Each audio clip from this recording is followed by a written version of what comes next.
Clark, you want to check in?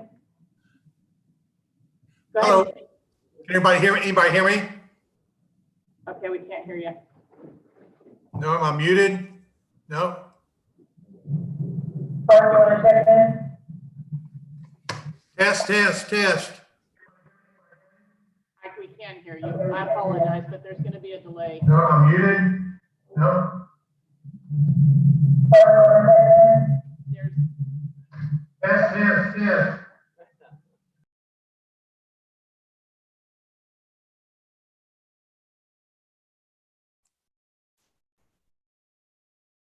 It's a delay.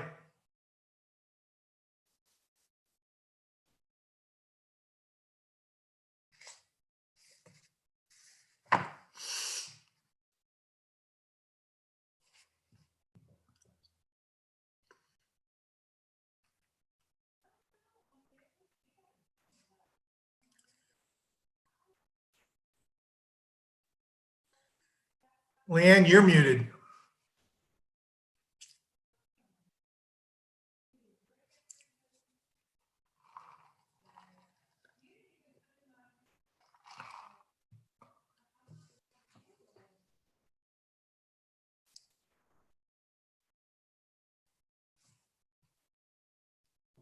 I am. There's feedback when we're both on.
Unmute.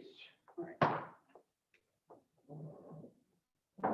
Okay, so it's now 6 o'clock. Time to start our meeting. Let's start with the Pledge of Allegiance. I pledge allegiance to the flag of the United States of America and to the republic for which it stands, one nation, under God, indivisible, with liberty and justice for all.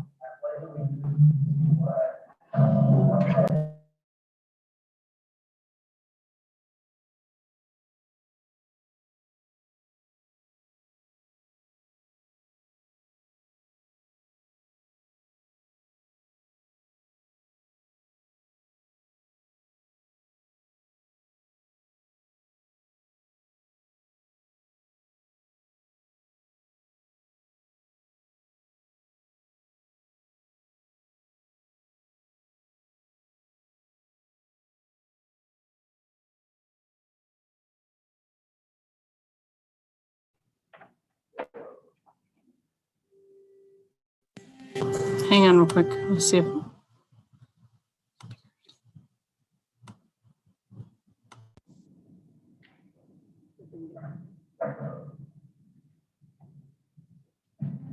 Hang on real quick. Let's see if.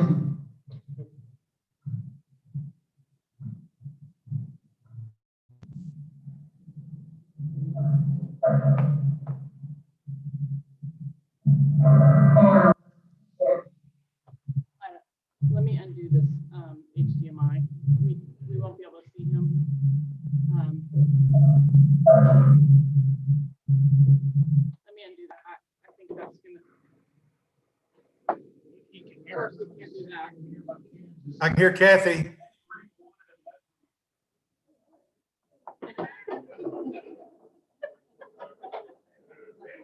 I'm gonna freeze this. Everyone at home is like, what's going on there? Okay. When I put it back on, we'll, for the treasurer's report, we'll make that work somehow. Okay, so we can proceed? Yes. Okay, so next thing is to review the minutes from our September 21st regular session meeting. So everybody had a chance to review those and Jim, your comments? Yep. Yeah, I did receive some comments from something about, yeah, it's missed one. So in the treasurer's summary cash balance, it says as of July 31st, and it should say August. That's on page 3. So I will make that correction.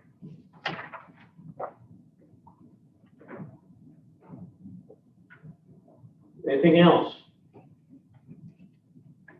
Okay, do we have a motion to approve the minutes? So Okay, Sam moved, second by Kathy. All in favor of approving the minutes, say aye. Aye. Any opposed? Motion passes.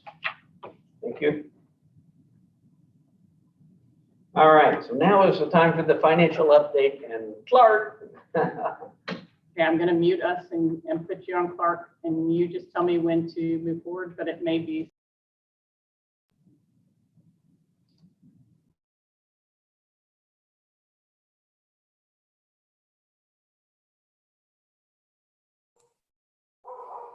Hello, everyone. Can you hear me?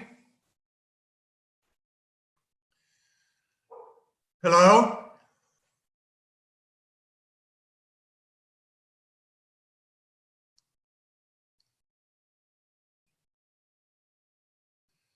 Can anyone hear?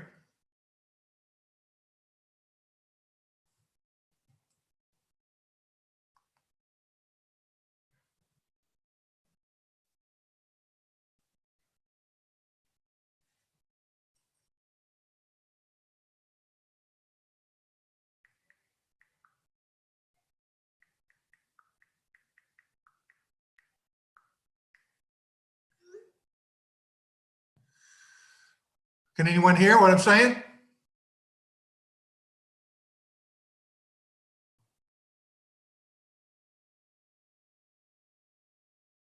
Can anyone hear what I'm saying? Test?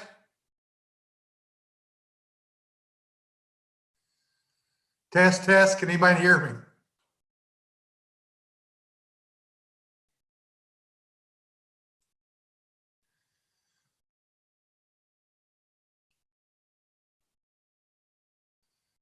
Can anyone hear me?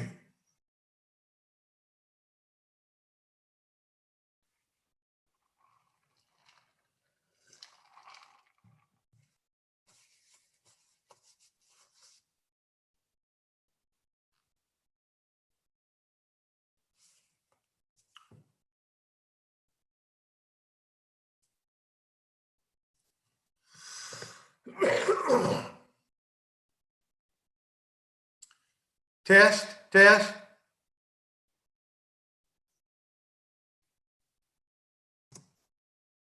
Test, test.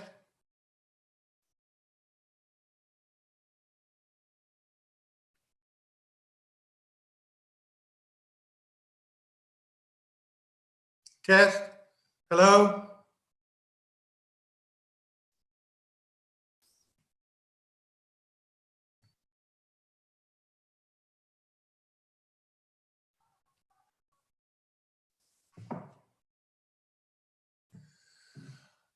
Test, test, hello?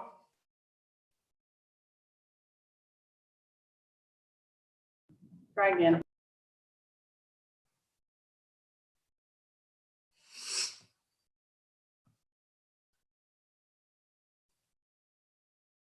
Test.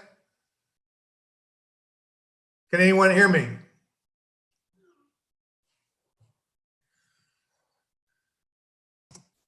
Test, test. Can anyone hear me?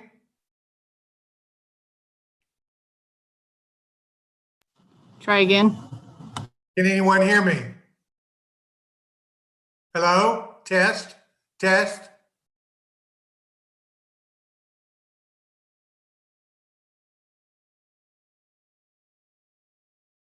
Again. Leave you open.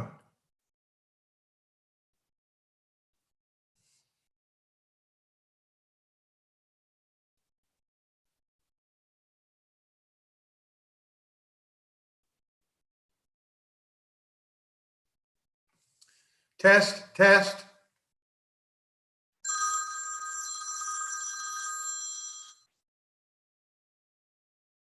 Yeah, I'm gonna have you speak over the microphone. Hang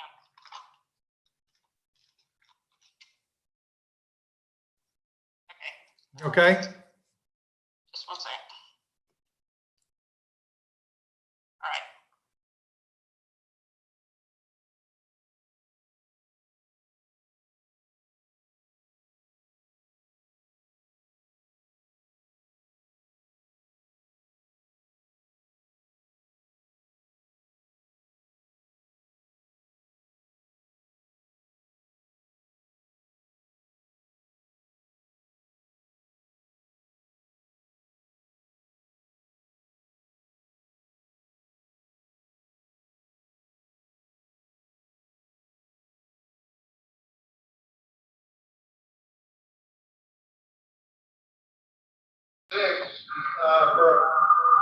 No.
Under ARC and CARC, under Hang budgeted on, line item, I don't know how to make him hear you. Here, move it this way.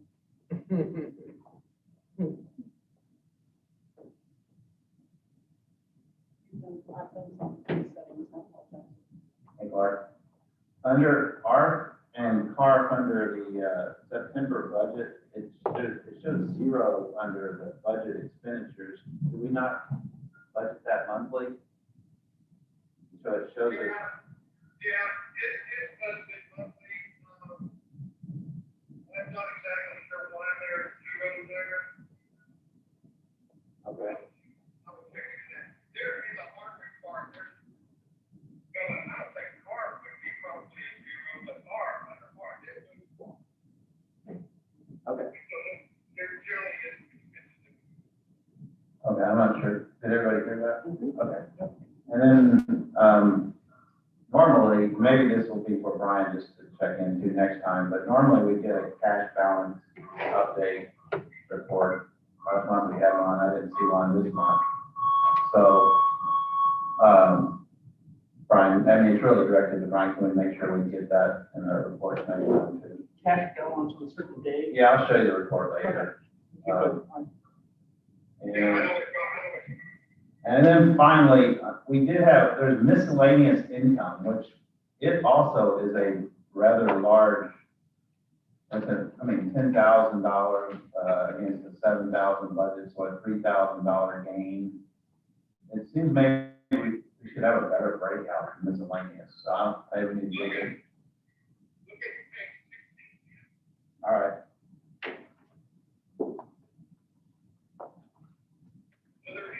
Okay, got it. That's the breakdown. Yes. All right, thank you. So Clark's answered my question, and it's in the additional portion of our report, labeled as such. Thank you, Clark.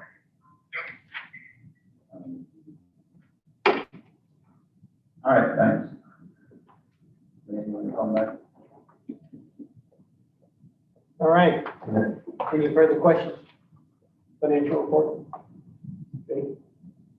All right.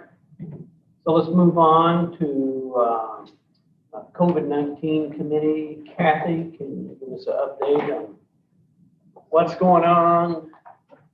Anything we need to be thinking about? As of October 16th, there were 72 active COVID cases in Cook County.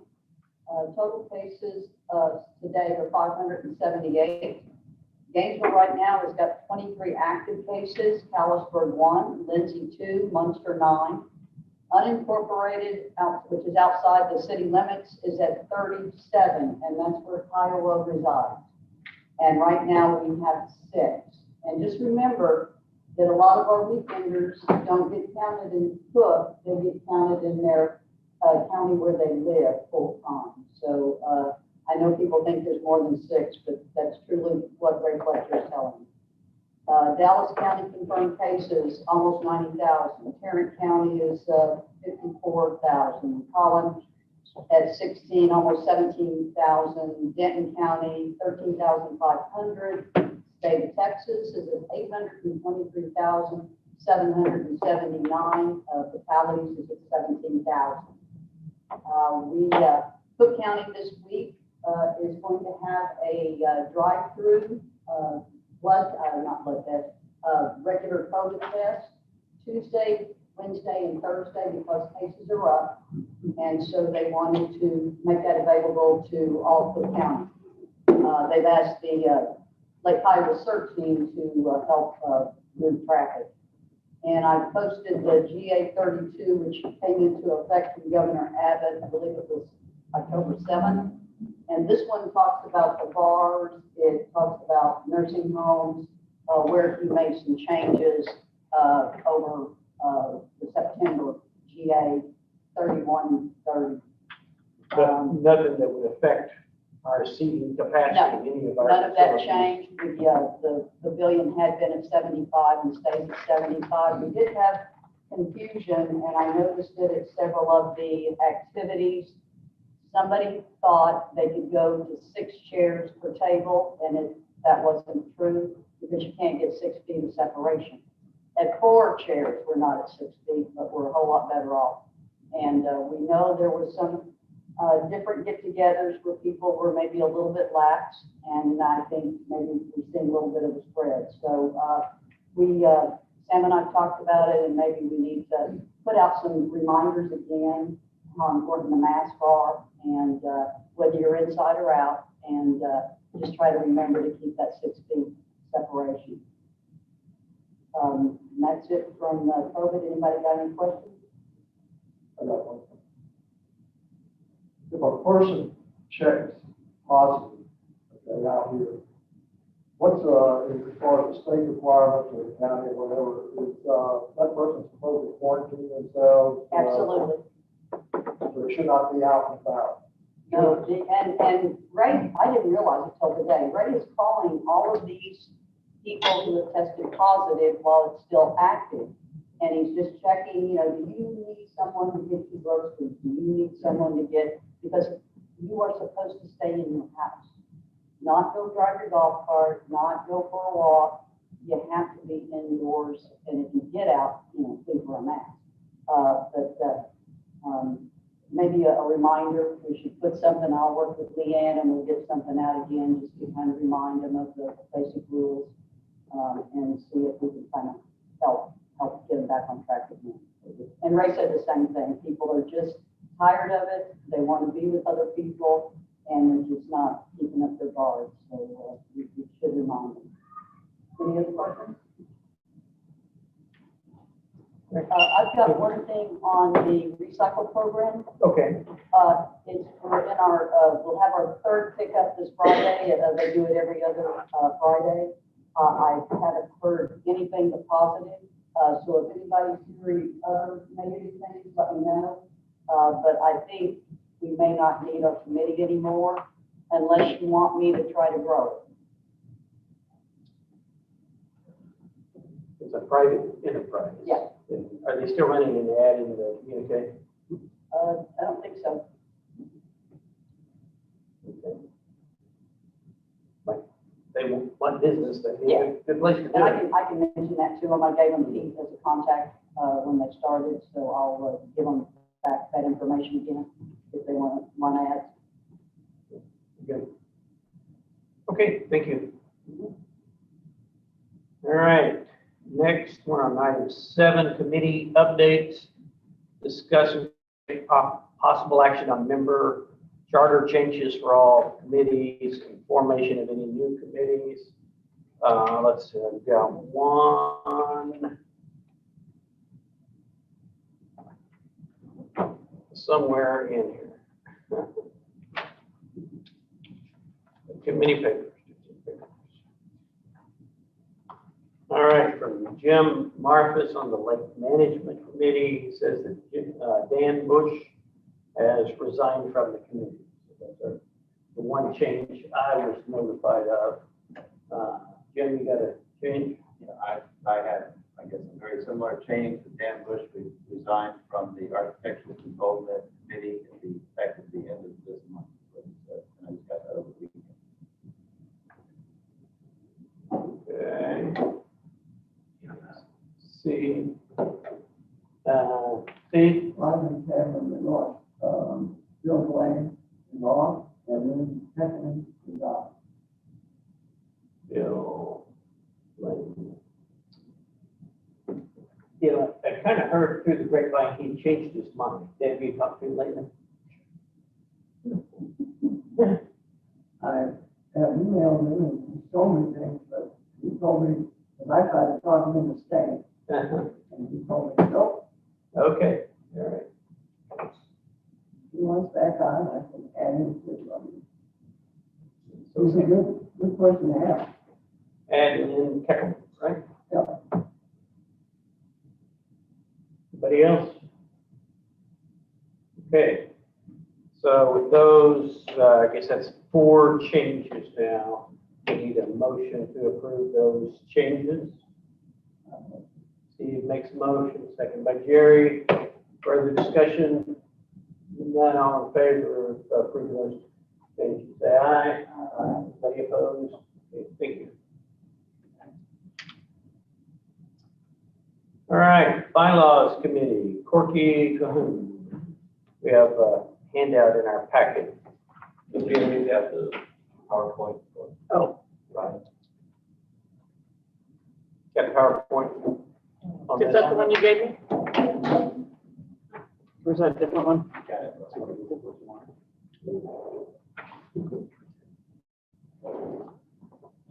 Also be under item board items.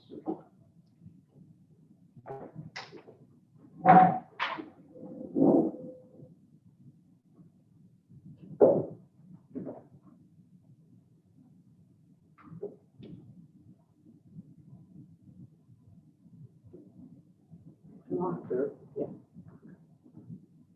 Thank you. Let me share this real quick.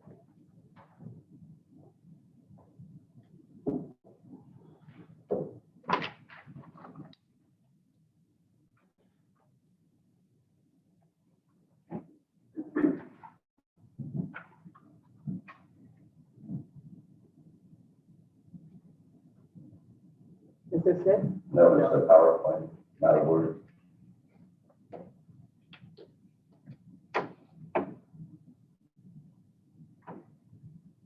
Bylaws 2020 or something. Have it printed out. Now, 2020. This one? Oh, no, that's Word. 2021. Did you guys see it? 20, you just had it, 21, wasn't it? Well, it's, That's the Word that's a document. Word, it's a PowerPoint document. Yes, this thing right here. Could it be, is it definitely under that? I don't think you had it down here. Okay, Yeah, I apologize. And then I'm gonna borrow Steve's and we'll just go through what you have if you don't mind.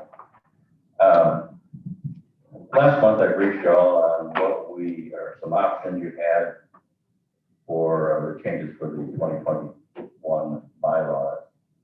And I didn't get any feedback. So what I normally do is when we present this to the members, we do it via PowerPoint presentation. So I've just prepared a PowerPoint presentation. I've taken some of the options out. So we'll just talk about what we have right now. We have 4 changes that we have on the table right now. The period of commenting or getting this idea is open until the end of October. So there still could be some coming in. As you notice, the purpose, of course, is to prepare possible changes for the election. And the only one that y'all have given me is to clarify that the restricted lake management reserve fund that was approved in March would not be subject to a second vote by the members. And then you also suggested we do a minor review, not to get carried away. So what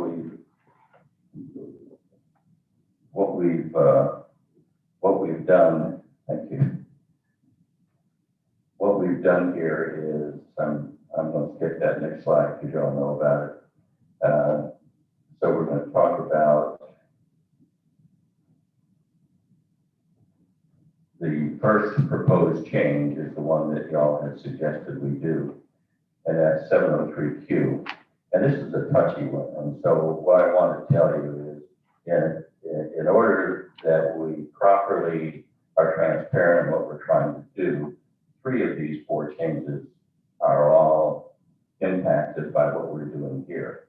The first one, if you look at the slide, it says proposed change number 1. We're adding lake and stream maintenance funded from the Lake Management Reserve Fund as one of those funds for things that are accepted where you don't have to go out for a vote if you spend more than $400,000. And we explain that by saying that this is a member-approved restricted Lake Management Reserve Fund. It's only the second restricted fund that we have within our POA. And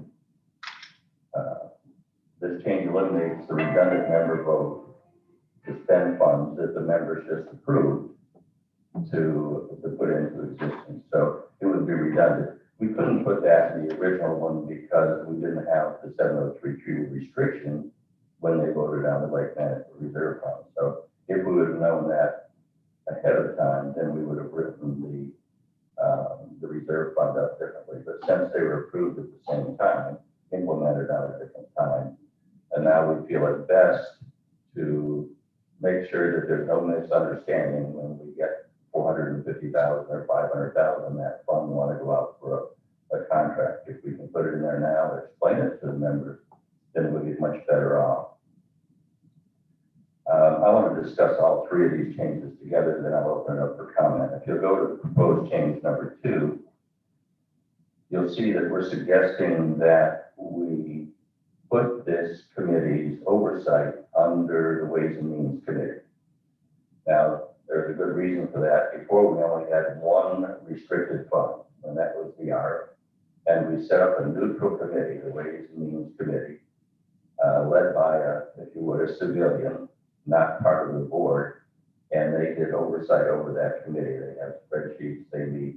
When we make a mistake, the board makes a mistake, they tell us about it. Certainly in my time on the board, we made mistakes, and they went back and made us reverse those out. So they do monitor it fairly closely. It's an excellent committee for oversight.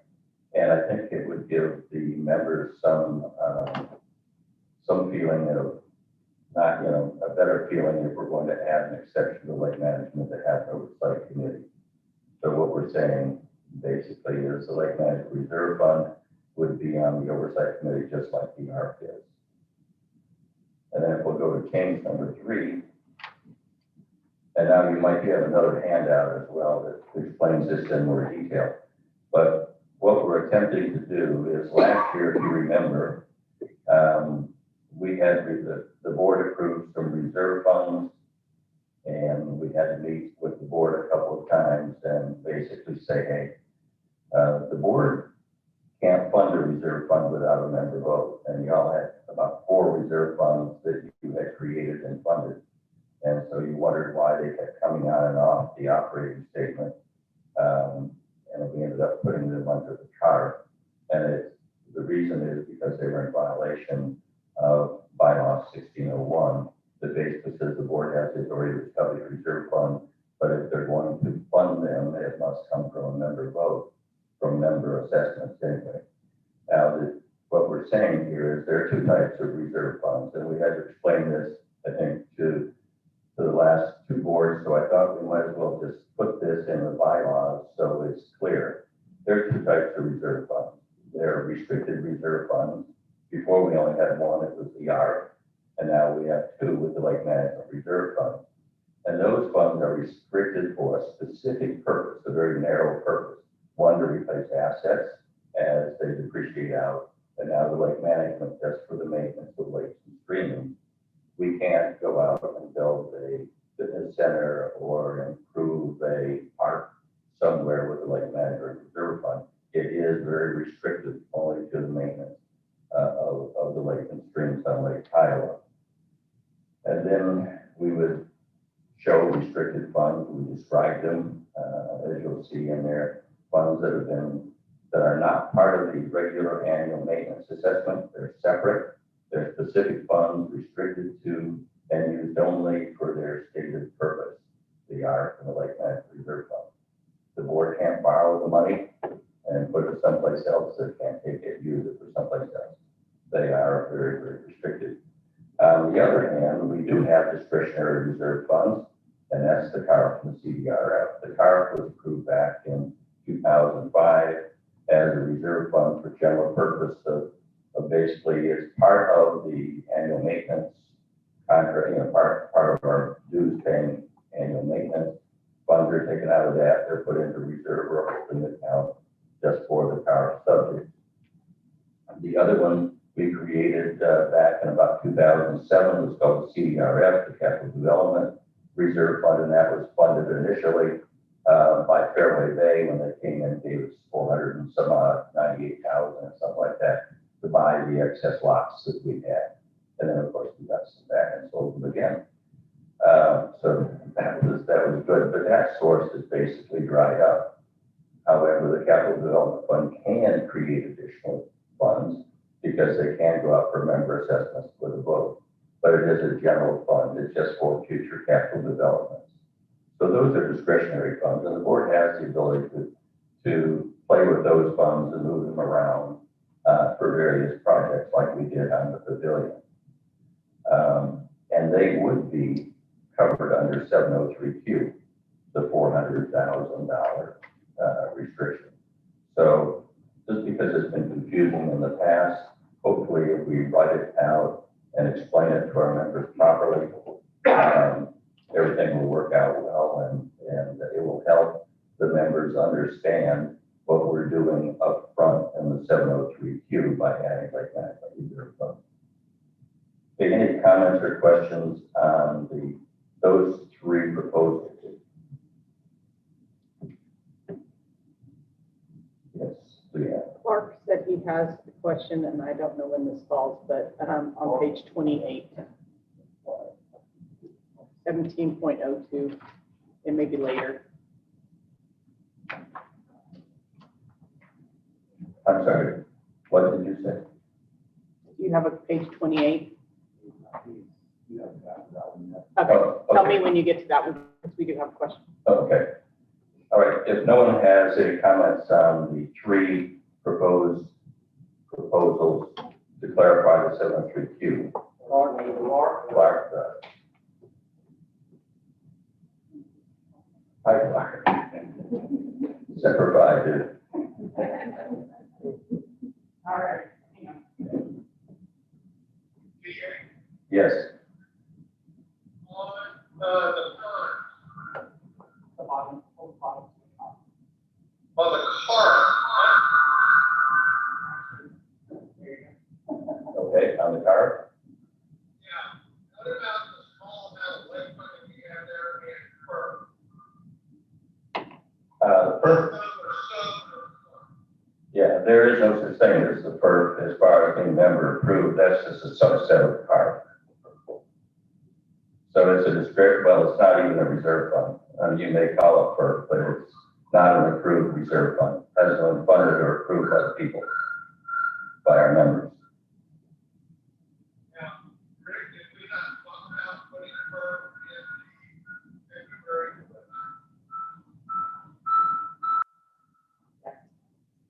I don't know that we need to. Kind of like it just, it is like it is under the O&M. It's really an O&M type thing, kind of separated out where we have a list of those things that need changing or need replacing. So I'm not an advocate right now of having an election to set that up separately. Okay, did you hear that, Clark? Rick said he's not in favor of having PERF set aside as a separate fund at this point.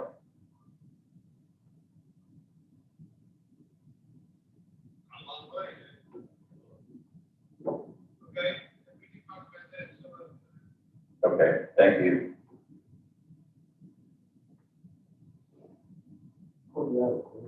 Yes, Sam. How is the lake management committee going to interface and work with the ways and maintenance committee? When they have a project and they have something to do, how's that going to work? If the Lake Management Committee is not, really that's not a standing committee, but if the board decides to spend a certain money on dredging or sand removal or whatever it's going to do,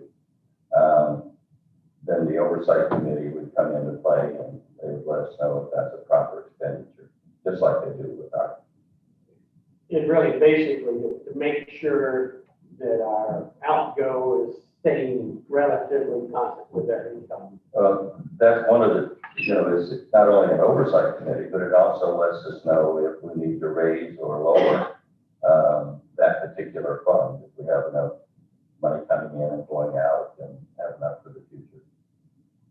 So, and then it has a restriction, as you know, Lake Management Reserve Fund can only go up or down 5%, a maximum of 5% per year.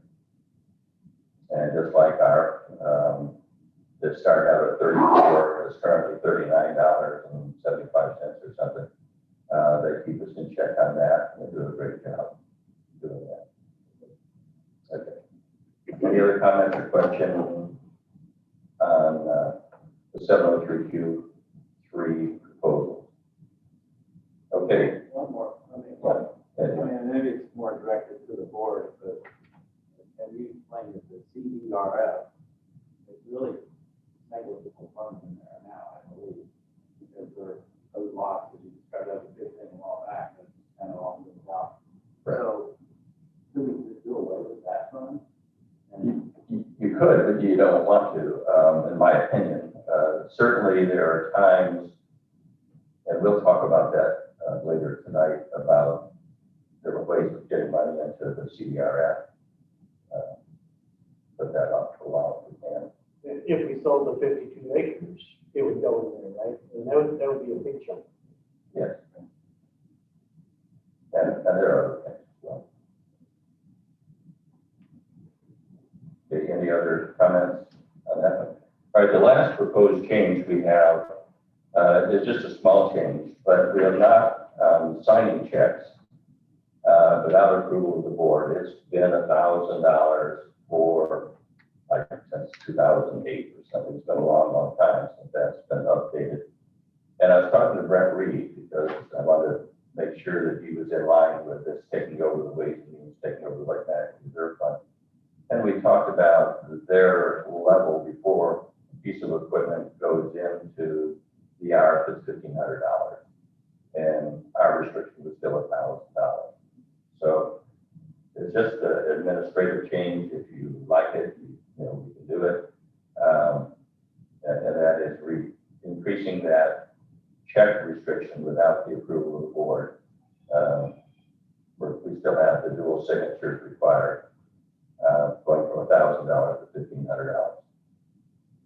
It just updates us within ARP, same as ARP, and for inflation. So y'all can let me know if you want to keep that one in there, throw it out.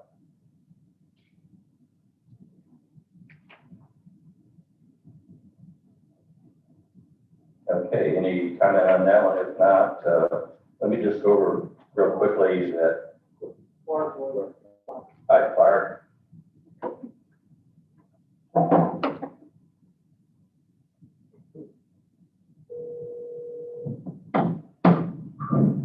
Okay, great. I don't know how to do it yet. It doesn't give feedback. Go ahead. The, in 17 code, it says that last line, the treasurer shall see that no non-budgeted expenditures of 1,500 or more are made for that specific purpose. Yes. If I I understood. think our budgeting is broken down that way. If you'll mute your computer while you're speaking, it'll go away. Okay, I don't know then.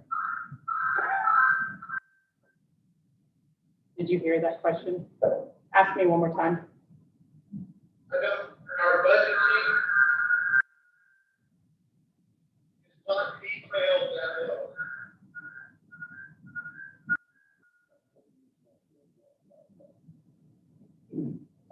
No, the bylaw basically gives the community manager, the president, the treasurer, the approval to sign a $900 check without the board's approval, up to $1,000. We've had problems with that in the past, not recently, but we have in the past where a piece of equipment comes out and two people sign a check for over $1,000, gets them in trouble.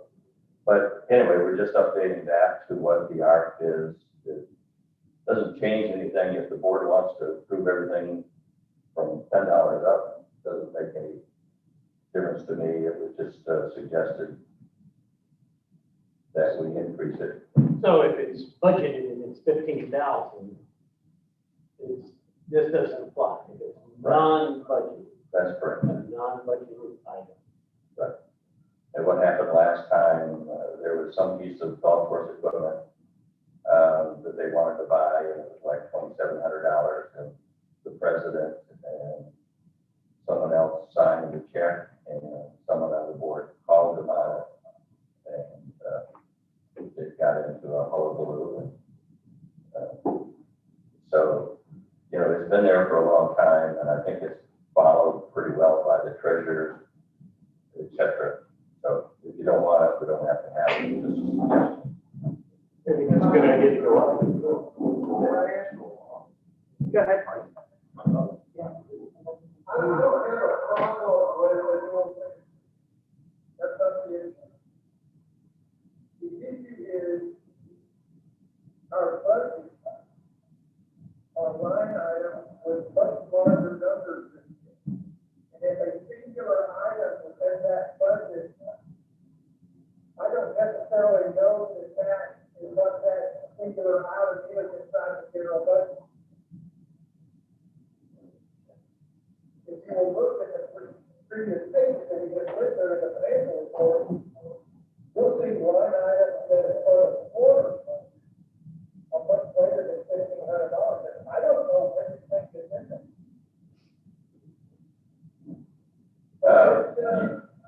Was Now, see that no,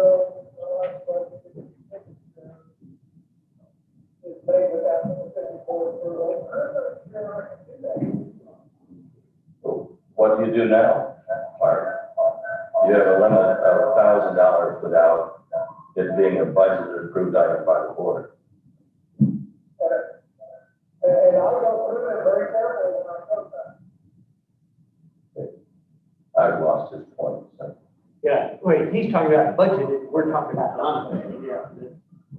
But he's saying that since we don't budget down to that micro level, so you should never have anything that you could say that's not budgeted for $1,500, because everything that's in the budget's like $5,000 or more in that category. So if it just fits in that category, they could write a check. And I'm telling you, it's come up in the past where things come up out of nowhere and the president has approved them without getting board approval, and the code of conduct of the governance comes into play at that point. The end of the budget cycle, we're behind the quarter. We've got $600 in the account, the track broke down, we spend $1,500, doesn't have to come out and do that.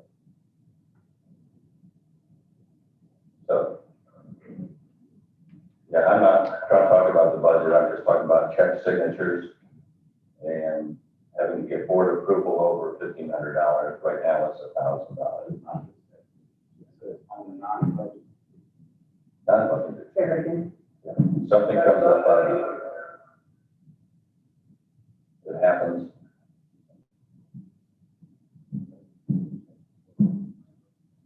Well, if you'd like to talk, we can, He said he agrees with that. okay. Brian? Can we be sure that it is approval by the board via AWAM if something like that occurs, rather than waiting for another meeting or 72-hour exception on it? That would really put some restraints on a non-budgeted, which probably means, emergency or something not planned. Can I, as your community manager, circulate an email? I'm going to submit an expense for $26.45. You guys all look at it, whatever, ask all the questions, but rather than having a formal meeting.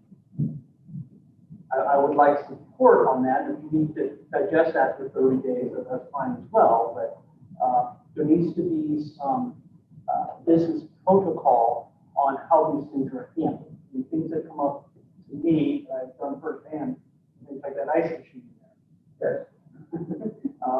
That's probably due to get replaced next year or what, I don't know what it is, but if something comes up like that, calling Rick's the easy thing, but officially, not to break the protocol, not to put me in the doghouse, I need to have the support of the AWAM. Everyone knows what it looks like, take pictures, whatever it needs to happen.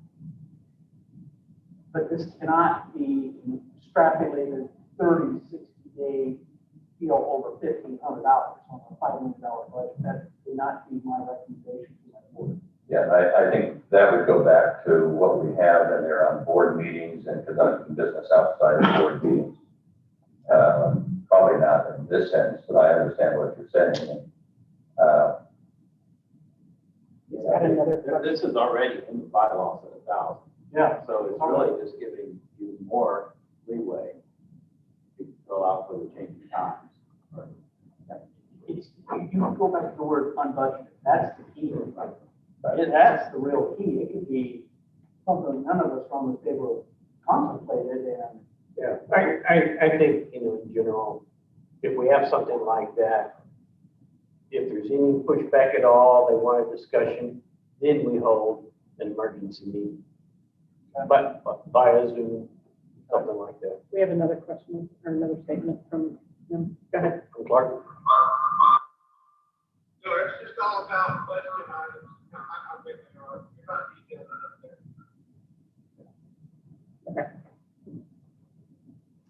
Okay. Okay, any other comments? We may come back in November with some more if we get some more input. If not, we'll have something in the December communique that tells the members we're going to discuss bylaw changes, so they know in advance. And then after that presentation and we hear the comments from the members, then we'll ask you to vote.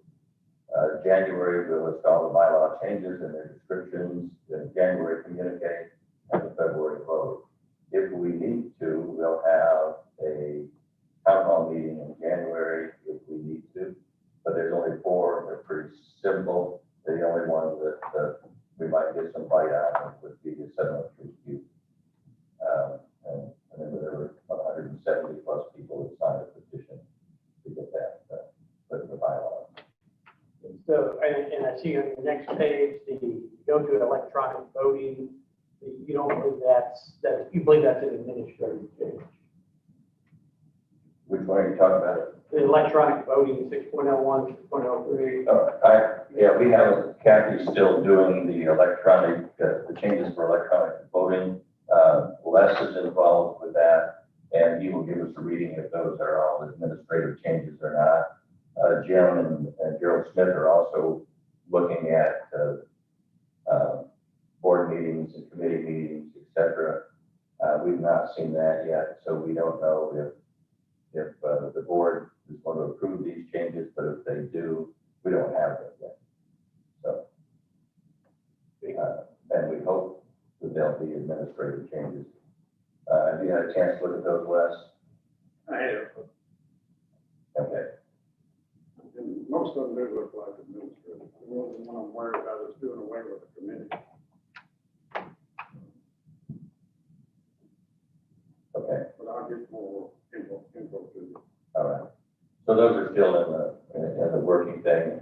I've gotten about 6 comments from members so far from the articles on communique. Only one, and we talked about that in last month, the 2 members having, or 2 votes per member that we didn't recommend. Most of the other changes are not changes. The comments we've been receiving either were about the speed limits or citations or parking too close to the road, and really they're rules comments, and they have nothing to do with the bylaws. So we're taking care of everyone that comes in. We just pass it on to Brian and Mike Brindle or that type of thing. Thank you, Courtney. Thank you. Okay. So back to Clark on the pavilion update. Clark, you have a pavilion update at all?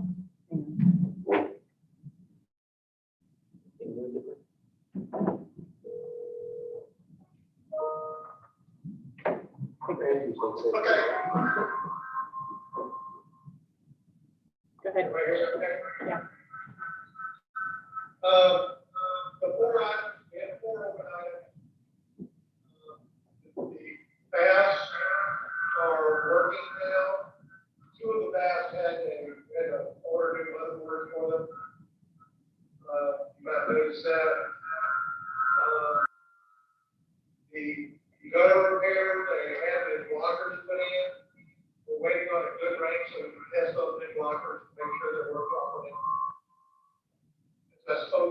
we talked about the water meter that's been done.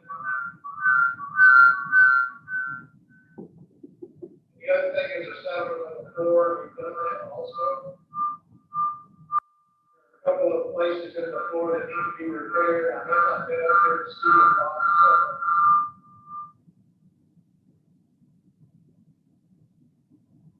So other than that, the pavilion is, pretty good.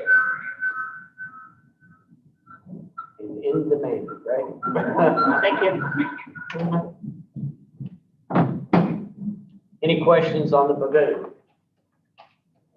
Randy, you had any other comments on the pavilion? Good. We also added the, big screen Okay. Is it on the wall? on the wall, top, ready Okay. to go. Yeah. So we do need to, now that you're in place, we do need to have a little gathering about other TVs, if we get more, or projectors and big screens and things like that. So I think we've got about, I know Leanne, Steve wanted on it, me, Randy, Mark, Scott. So I'll call a little meeting together sometime soon to do that. There'll be more TVs.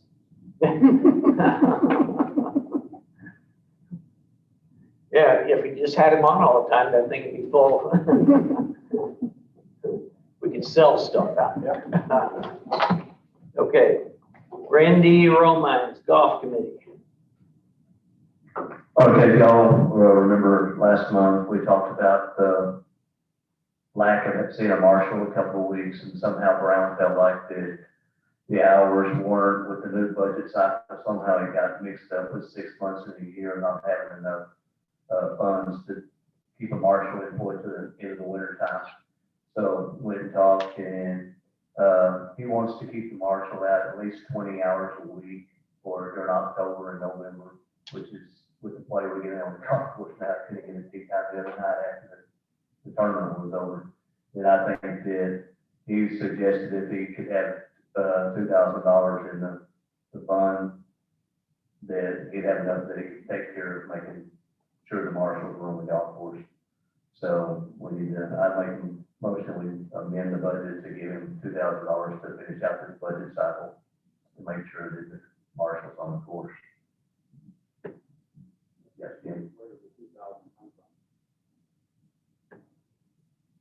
Maybe out of that 147,000 we're in surplus right now.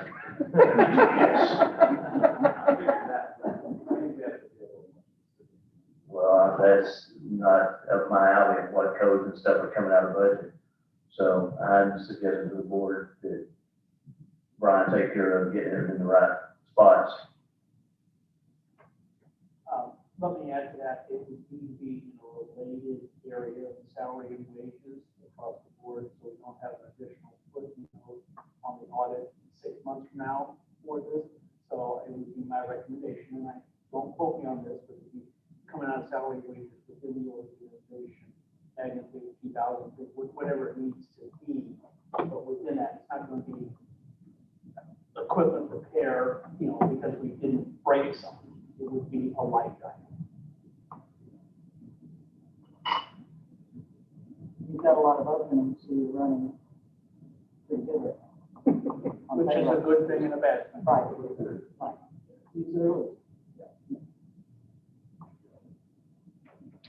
Okay, Jim, you need anything more specific? Normally we do, don't we? I mean, I understand that Brian's new, but normally Charlie would be here and he would say, I'm moving it from this spot to this spot, and this is, but I'm fine with doing this, and he can do these, And I'll update the board on where with Rob Peter, they fall on where, and there's some flexibility, of course, you have that. So, but this is something that is definitely needed for membership. staying consolidated, anyhow. And so it's really not probably doing it. So I would try to do everything I could to make it work. But a lot of times what we did in the past, after we had the audit, we find out usually that we had X amount excess from the prior fiscal year. So we don't have that audit yet, so we don't know how much that is yet. But it is gonna be a pretty large positive number, yeah. Okay, so historically, that's where we took those funds for something like this that came up. I think this approach is better right now. If it were to be deficit spending, let's say we were upside down, so then I'd have to make a case for the board exception, which would in fact have to be footnoted. And if we're going to do that, that would be my recommendation for having that absolutely above board, $2,000-3,000 in any of the day, a deal breaker. But it is an adjustment to a significant budget item. So maybe I can make an amendment. Okay. Okay, so then we have a proposed amendment. Proposed amendment would be that the expenditures come from the excess funds in our payroll account. Salary and wages Salary and across the board, doesn't necessarily have to be goal related. Right. It can be within the EOA purview. Right. Okay, so one of my department heads going to say, if you transfer 1,000 out of parks and rec or whatever it is, what'd you do? Okay, we have a second on Jim's amendment. Okay, Jerry seconds that. Any further discussion on the amendment? All in favor of Jim's amendment? Say aye. All right, and then with the amended motion, all in favor of Randy's motion? Say aye. Okay. That's approved. So Brown. one more thing from the golf committee, I need to set inside the board. Have you seen the new two-wheel golf carts? They're really not golf carts, but they're, Brown is looking at the idea with the play again, take care of grass if, the board would have any problem with, purchasing a couple of them, be on the golf course and see if they work. They're half the weight of the golf cart, better wear and tear on the turf, and yeah, well, there's different varieties that he said that, I said something about, well, nobody would get on it at our age. He said, the rep told him that it's the #1 seller that's going right now because they make you feel like you're 30 again when you're playing golf. Well, I'm gonna jump on it, they'll do that. So anyway, think about that because he's looking at, I don't think it has any problem with anywhere, but he just wanted to put it out here and make sure that somebody said, oh, no, you don't want to do that. So think about it, and then it's probably gonna come up in the future. So is it like a Segway or something, with those Segways that are two-wheelers? There's 3 or 4 different, there's like a surfboard, one of them looks like a motorcycle, kind of, and one of them's got like, one of them has a seat, so you can actually sit on, one of them, there's all kinds of things out there in the market, but he's trying to figure out a way to less turf problem and a chance that the membership can actually get out, so he's playing around with things. I drove one. You like it? So, That'd be so if interesting. nobody has a problem, I'll say, hey, you can experiment with a couple and see how everything goes. You can go with it. Good.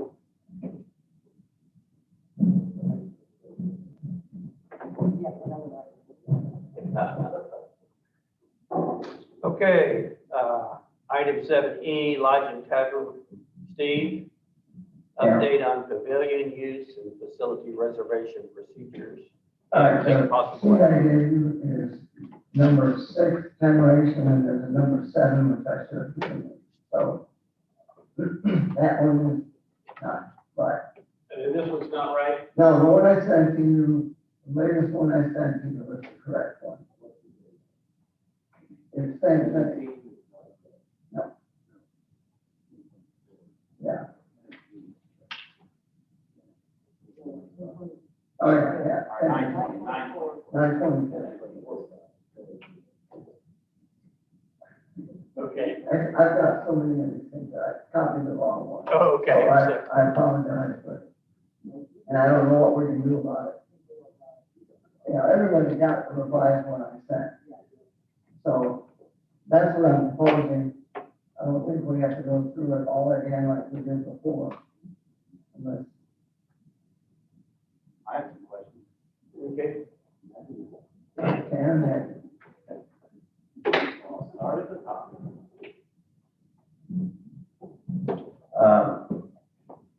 We did circulate an email about there's a second paragraph, which honestly, if you read it, I don't even understand the point of the paragraph, because it just, I can read it and let you tell me what's the point, but it says officially, or recognize Lake POA organizations plus the following nonprofit, and it names them. And then, what's the point? Yeah, I think we should have something in that first paragraph that says, you know, these official organizations can make reservations. I think that's the intent, right? Well, right, but really that paragraph with that intent should go down in the section called Lake Kiowa official organizations, I would think. And I don't understand why we can't just drop all these lists of organizations and just say officially recognized Lake Kiowa POA organizations, and then have a procedure for defining what that is. Because as soon as you say officially recognized, I'm going to ask you, how do I become officially recognized? And nobody in here can tell me. And so anybody can, for that matter.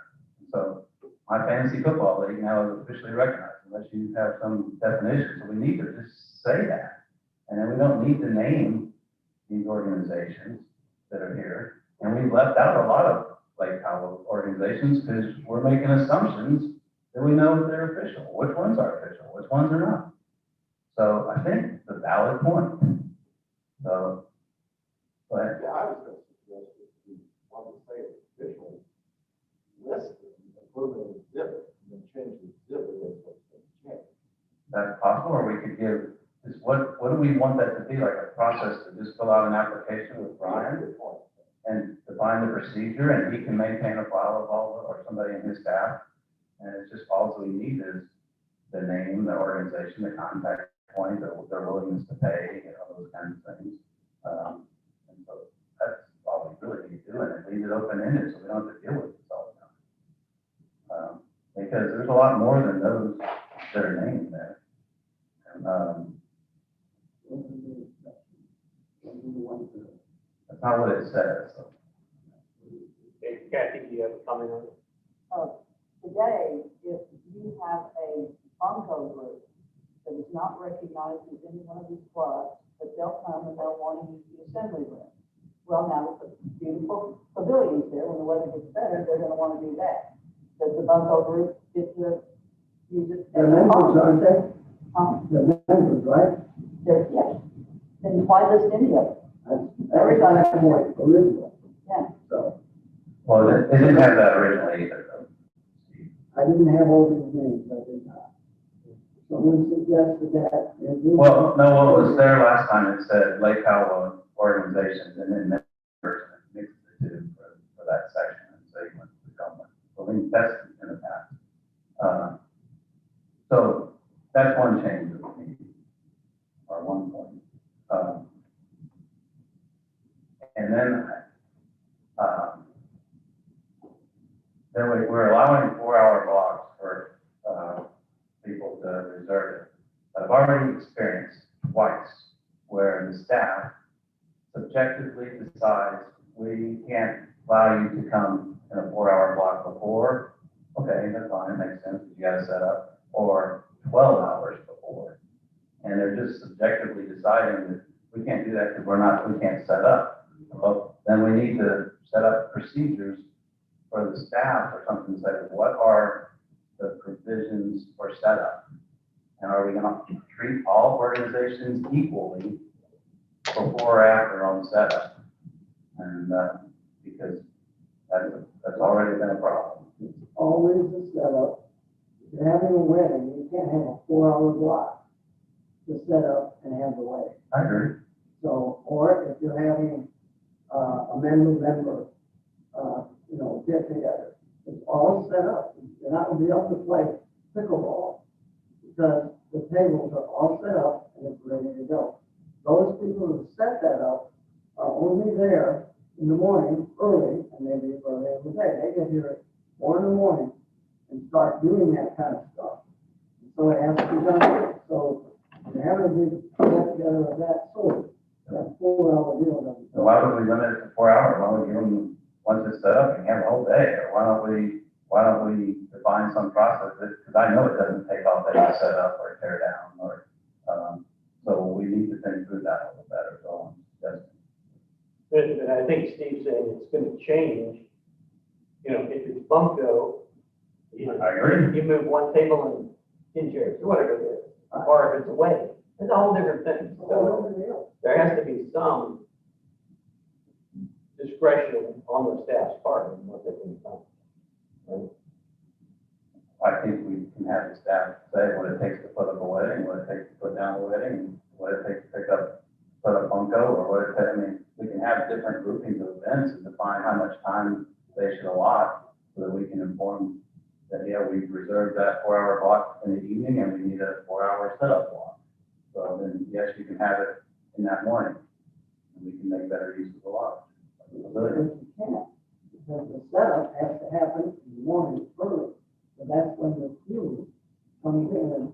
Okay, well then I've been told before by staff that doesn't, I mean, when I've asked before about reserving events, they go, oh, that doesn't matter because we'll set it up beforehand and different times of the day. And it's been very subjective.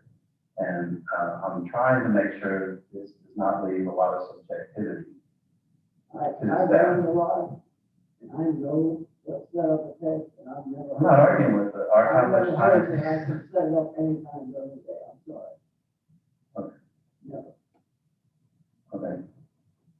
So then we need to say, as soon as you blocked it for a day, then we're not giving them 4 hour block. That's all I'm suggesting. And then if once somebody reserves it on Saturday night, nobody can use it all day long, is what we're saying.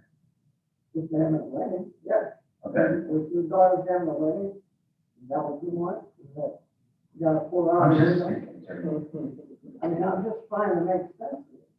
You can't, in this form, this is supposed to be, it's not a contract. It's a form that we're going to use to help flow what's going on out there. And it seems to me we're trying to make this into a contract, and so everything is specific, and it's this, and it's that. It's not that specific. We've never had this, extensive piece for the. And we've had conflicts. Until right now, And we've had conflicts. very limited. Your demand's gotten higher. Yes, and now you're gonna have to, Real estate. Again, I think we have to work with it, see where we are, see how it works, instead of making this thing. So, well, I don't know, let me see, I'll look here, on page 5. I mean, it's okay. really not that intense. Well, we can all decide that in a minute, but what we're saying is how we should do it, but just I'll go into some other comments. When we get to Lake Cowapua official organizations and reservations, we talk about members and Lake Cowapua official organizations. Now, why do we have to say members in that section? If we've already covered members up above, we could just say Lake Cowapua official organizations. Then the next sentence say, members may not charge a fee to others attending that event other than cover the cost. So that should be up in the member section, not in the Lake Cowapua official organization section. So it just, the sections seem to confuse themselves with each other. And if I read it this way, then I guarantee you we're going to have a lot of members going, "Whoa, what's going on here?" You're not gonna give them to read it to the doctor. Yeah. I'm sorry. That wording, that wording is in They there don't read since the same as them. 2000.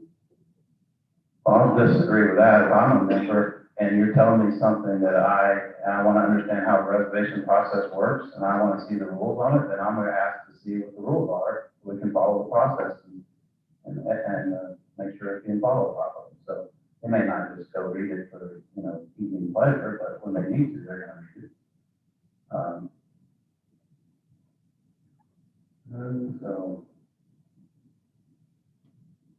And then finally, that you had the exceptions and section and the pavilion section appear to be part of the Lake Cowapua official organization reservation section, but I think they're intended to be part of the broad document, the way they're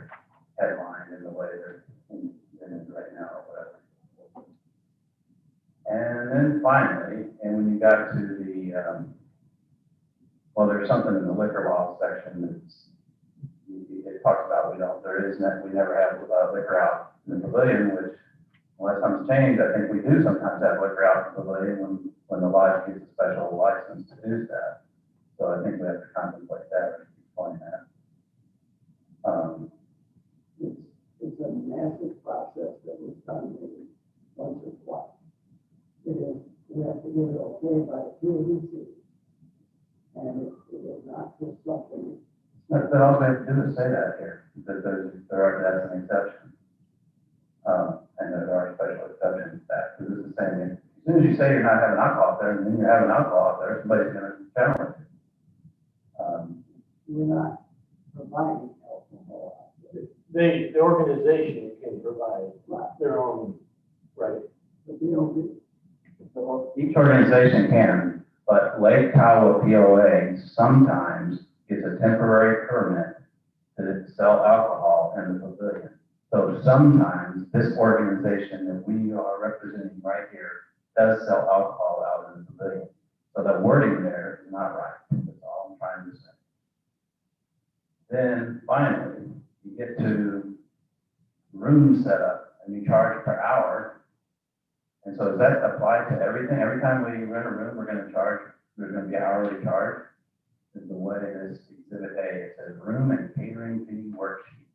Then the first line says room setup, X dollars per hour, per person. And I've always heard we don't charge a setup fee. Those were, that particular sheet, really, we don't need anymore, because we're not doing any outside, working in the pavilion. It's only members on the draft one, is really useful. That was used. And then that needs to be in our document we approve. I agree. Okay. So look, I've run through a number of things that I still think are off. And of course, to approve a document that's not fully correct. Okay, we'll keep plugging away at it. It can be a working document. Here's the problem. We're taking all these reservations, and we're not telling these people anything. That they don't have anything with. And Steve, I've helped you on the original document, okay? I mean, I helped on the original document, and they've done a lot of great things from where it was, the committee had. And I'll be happy to go back in here and reformat the document and put the adjustments in that I make, and if you agree with me, we can bring it back right away. I'm all for it, but that's It'll take 15 minutes. a month down the road, before we vote on it. I think we might have a reason. We might have a reason for another meeting before too long. You might hear it later on. I think so. That's one of the points. We got reservations happening, we're not. But we should. It's been going this way for the last month, so one more month, not passing that document wouldn't be a good way to solve it. Jim, Just one quick point on the pavilion, no skates, skateboards, bicycles, or other vehicles. Golf carts allowed? No. Should we put golf carts? It says other vehicles, that's really. just to be clear. Just to be clear. Yeah, we used to park on the other one, in those rainstorms where we parked everything. Yeah.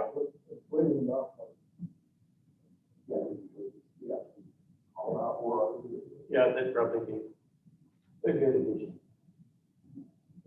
Well, let's take one more crack at it, and then Steve, if you want to have, just circulate it and get comments, and then we can take an email vote to get it in place. Hanging frustrated, because she's not, doesn't have anything to work off of. Right. And she wants to be every day, call me or whatever, it's just Yeah. legal, and I'm going, Okay. I don't know. Yeah, so if you can get them, and get together. Clean it up, that'd be good. Sam, I got some. Yeah, I got a question, on the number of reservations where we have this, space available at golf course to Lake Tahoe members and say, and their immediate family, parent, children only. What what's the children on? Does that mean that my son can get the pavilion for a wedding without having to pay? Even if it's affordable, right? Even though he does not live with me or anything like You're that? gonna sponsor it, you can do it anyway. Say again? You're gonna sponsor it as a member. Yeah, but the implication is that, the children can do it, can use it. You have to be under my membership to be able to do it, is what you're saying? Okay, Right. okay, all right. Anything else? Great, thanks, Steve.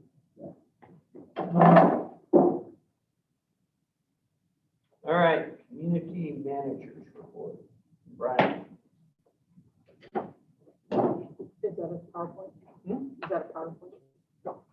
Oh, you just want this, yeah, sorry. Good evening, and thank you for allowing me to attend this board meeting. There is not a written document in your folders for this particular one that will not be the status on the future.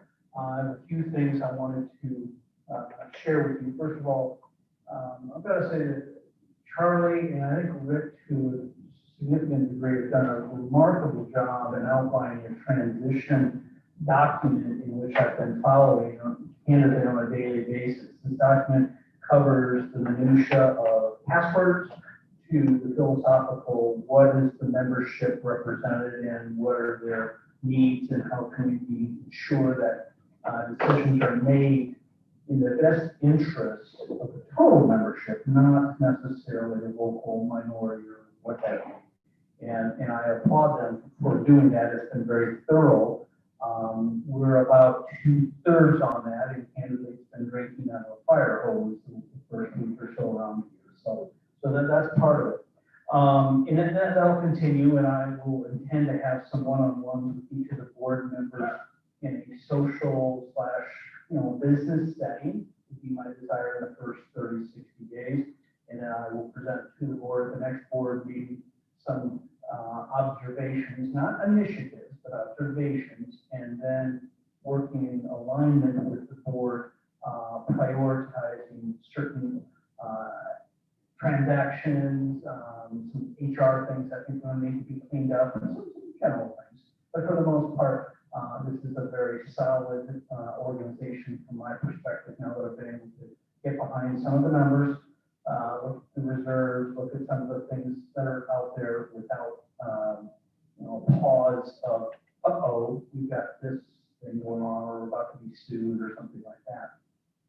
On a little bit of a concerning note, we do have a couple staff members that are being quarantined.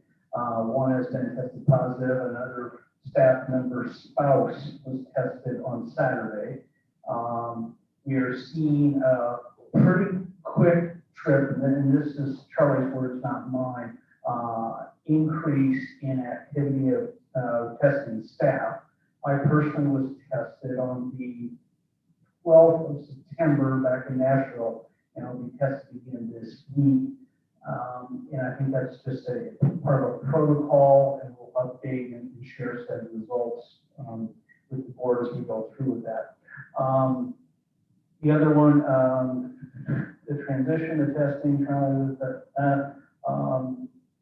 the most overwhelming takeaway is clearly the warm welcome that I've received from individuals and groups and committees, and thrown in with ARC this morning, and looking at getting on the legal counsel, and some pretty heavy stuff right out of the gate. So I want to say sincerely thank you, and I appreciate that, and that's really kind of my overview on my report with that. There are a couple little accounting things we need to discuss here, and those are following that, and the reason I put those on the agenda today, let's bring it up, let's talk about it, give you direction, and I'll be the person to execute for you accordingly. This is not opinion-based of this band or whatever. And for the secretary, I will need the turnaround on the meeting minutes rather quickly, and I'm sorry to put that on you, sir, having to do with signature cards. Our particular bank is methodical about that, and I'll need to get that before I can sign off on that. So I do need to make that reflected in the official meeting minutes that the board of directors of the POA is giving me authorization for signing some of the various accounts, including the car, what is that, investment account? There's another investment account, but whatever that is, if you need to kind of just footnote that. Yes, sir. Is there any way we could do like a separate resolution and put that on a piece of paper? They actually ask it for in board meeting minutes. It's not a resolution, it's in meeting minutes, and that is their protocol for it. And that's what I've seen around the country. It's just this particular bank has said, you know, it'll take you no longer. You're fine with that. Usually you don't approve the whole policy. I did not ask that question, but I would assume so. And if Rick and I need to be on the phone together, we can make that happen. Okay, so we need a motion for Brian Matt to be Put on the signature card. on all the signature cards in place of Charlie. Sure. And a date and a time, and, you know, real down to the minutia. You know, at 7:30 on the 19th of October, board of directors, the POA said, you know, Charlie's off and Brian's on.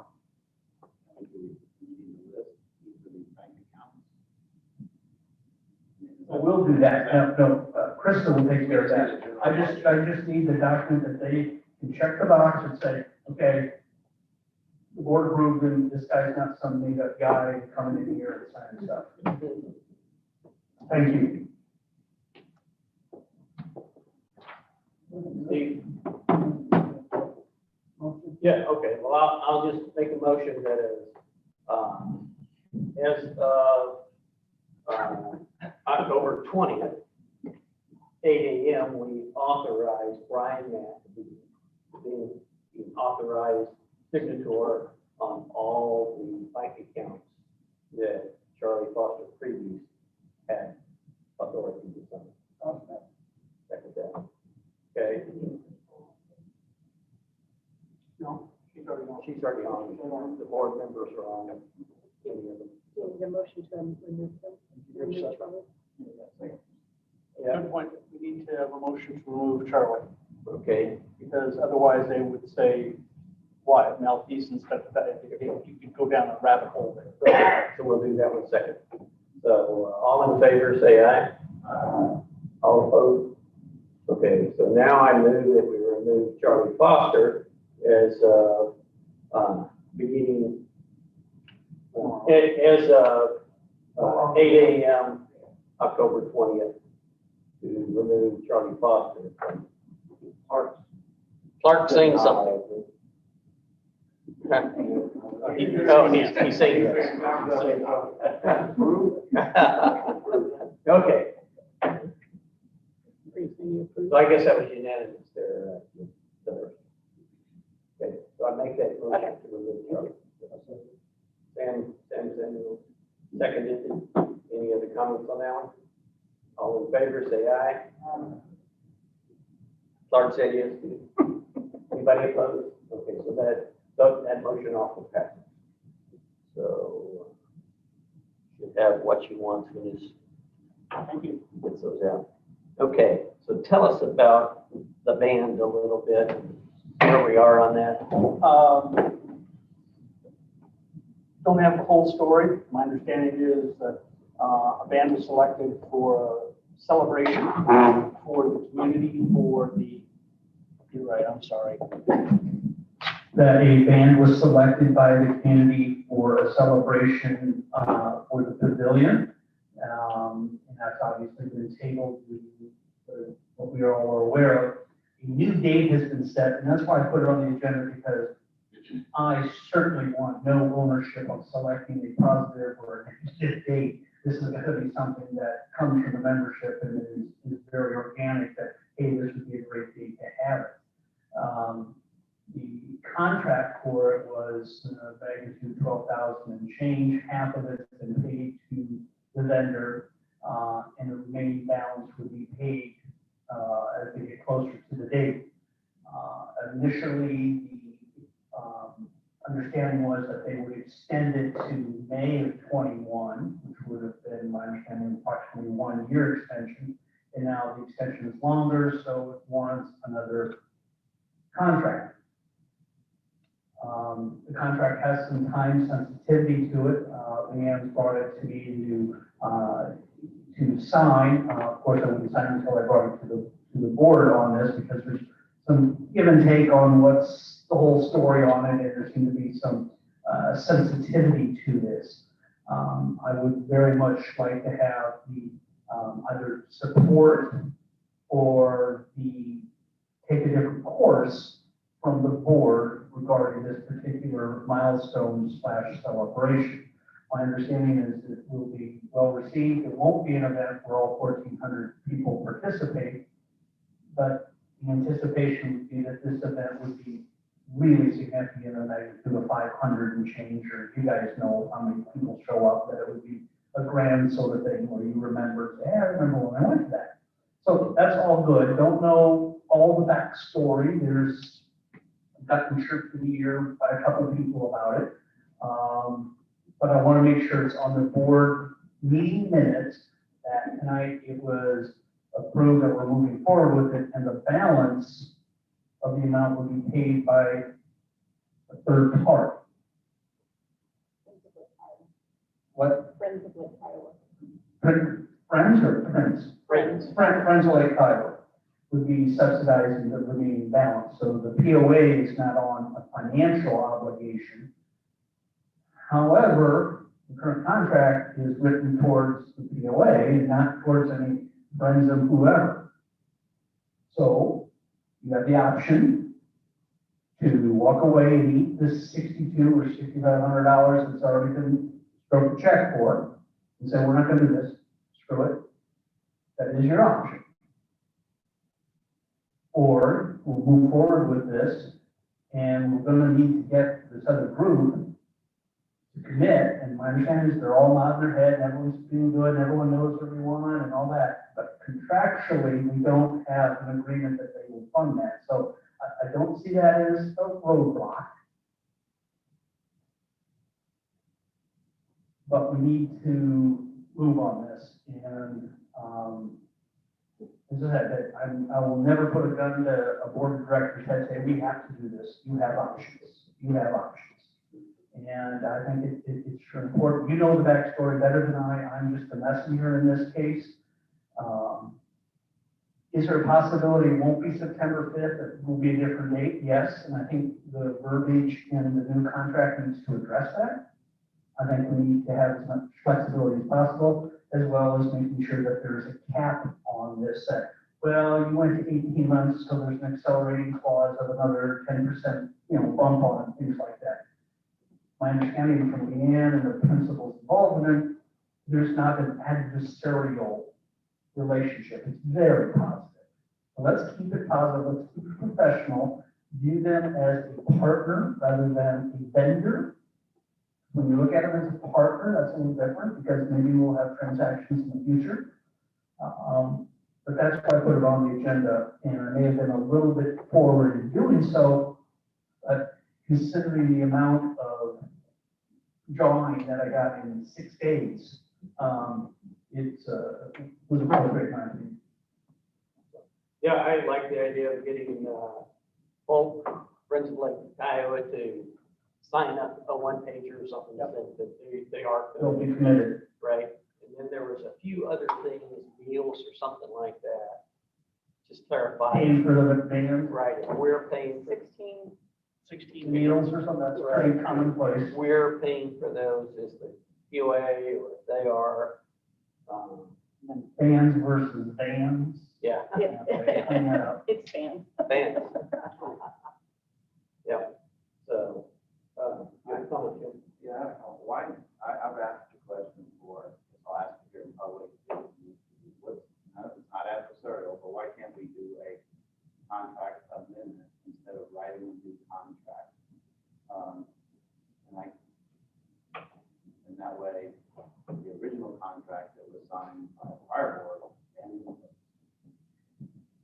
I believe that to be an option. I think there is, and let me exercise that before, in the next day or two with Leanne, to see if that, in fact, and I agree with you, would be more consistent than being incongruent with previous boards. Because that's a terrible thing to see on meeting minutes where another board overrides a previous board's actions with all of the best intentions. So let Leanne and I take a look at that. We're not going to look at our partner vendor, our partner will do that, okay? So there's no action. Yeah, there's no Not right now, but it'll come back where I'm going to send the addendum around to the team. Raise your hand, because she's gonna need to act as they hold the date, to sweep with that, so.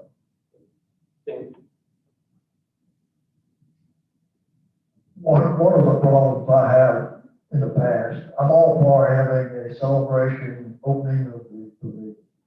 So I don't want it misunderstood that I'm against things. That kind of has gotten out in the past. I want us to do things properly and correctly. Looking in the bylaws, the association business policy says the persons who shall be authorized to execute any and all contracts, documents, instruments, conveyances, or encumbrances shall be two, one each of the president, vice president, and the treasury secretary of the association. It appears to me by reading this that either the president, secretary, treasurer, vice president should be at one signing contracts. I think in the past, this one here got by everybody, particularly the board. The board did not get this information prior to it being executed, which in turn to me was not a good thing, and why we had the problem. It was not any input, it was not discussed, the cost, the ban, anything. It was put on us. I don't think that we should have to go through that again. So again, I'm not opposed to having a ban. I just want it done the way it's supposed to be done according to the bylaws. And hence the reason I insisted this be on the agenda tonight, that we have the light of day shining upon this. I couldn't imagine starting off with, oh, look the other way crap.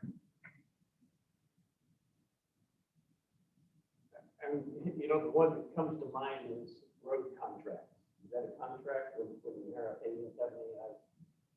I've not signed one of those. Did the previous president signed a road contract? I don't know. So you get a piece of paper to sign, so this is what we're gonna do, that's a contract. Yeah, so we should look into that. And when we get new lawyers, we need to be real clear on how those things happen. Housekeeping. Okay, thanks. Okay, moving on. Any questions for Brian right now on his report? Board members? Thank you. Okay, additional business update on the dam and spillway engineering. So we had a really good meeting, really good outcome. Once again, I gotta find my papers. Oh, there it is. Sure.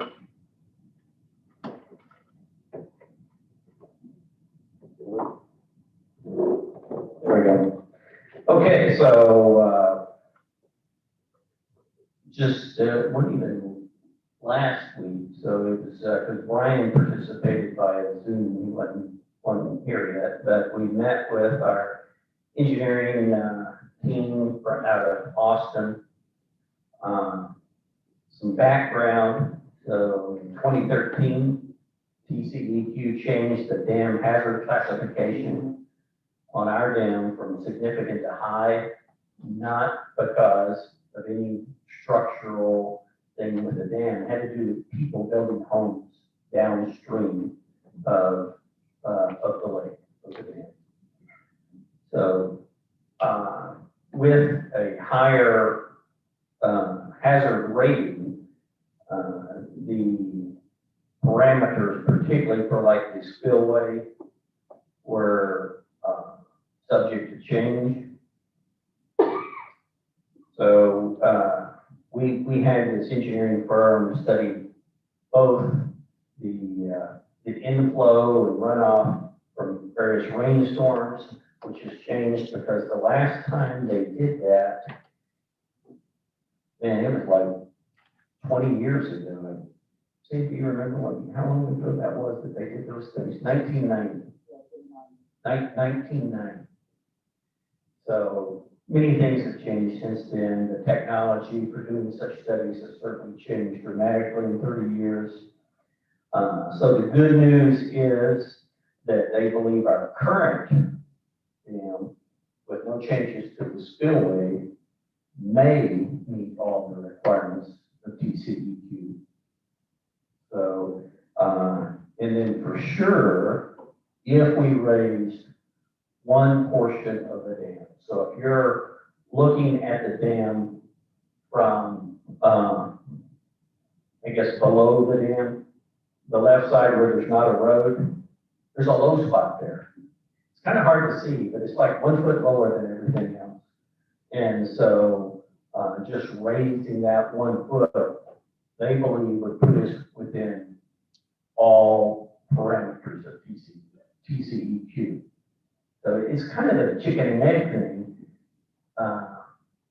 If we can take our initial data back to them and then lower our dam hazard rating back to significant, we may not even have to do that. Okay. So, but all in all, very good news.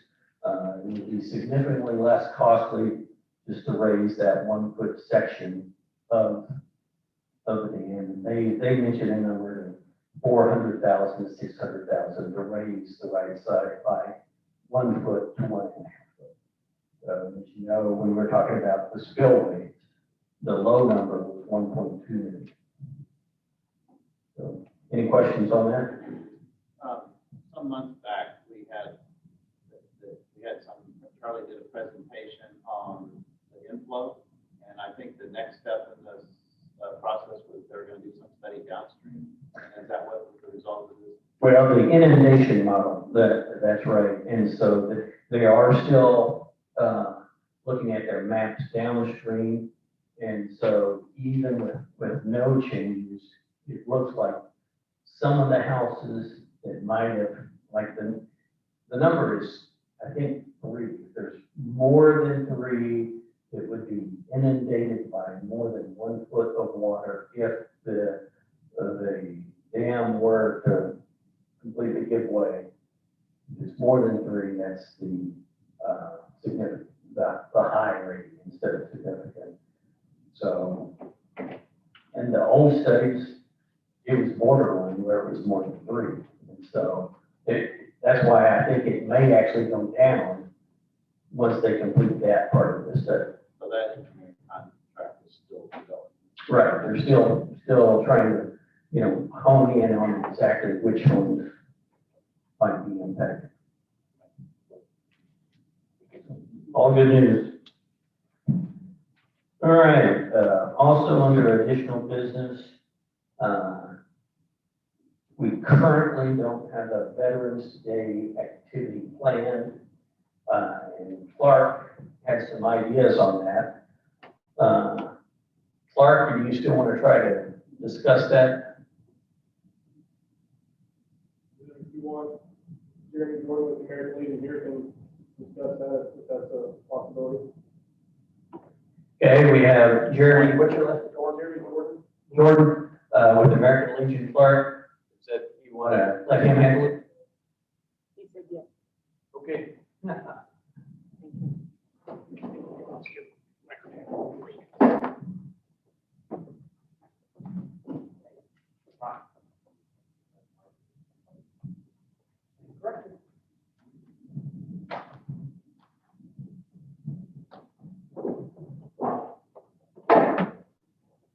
All right, so again, Jeremy Jordan with the American Legion here in Lake Iowa.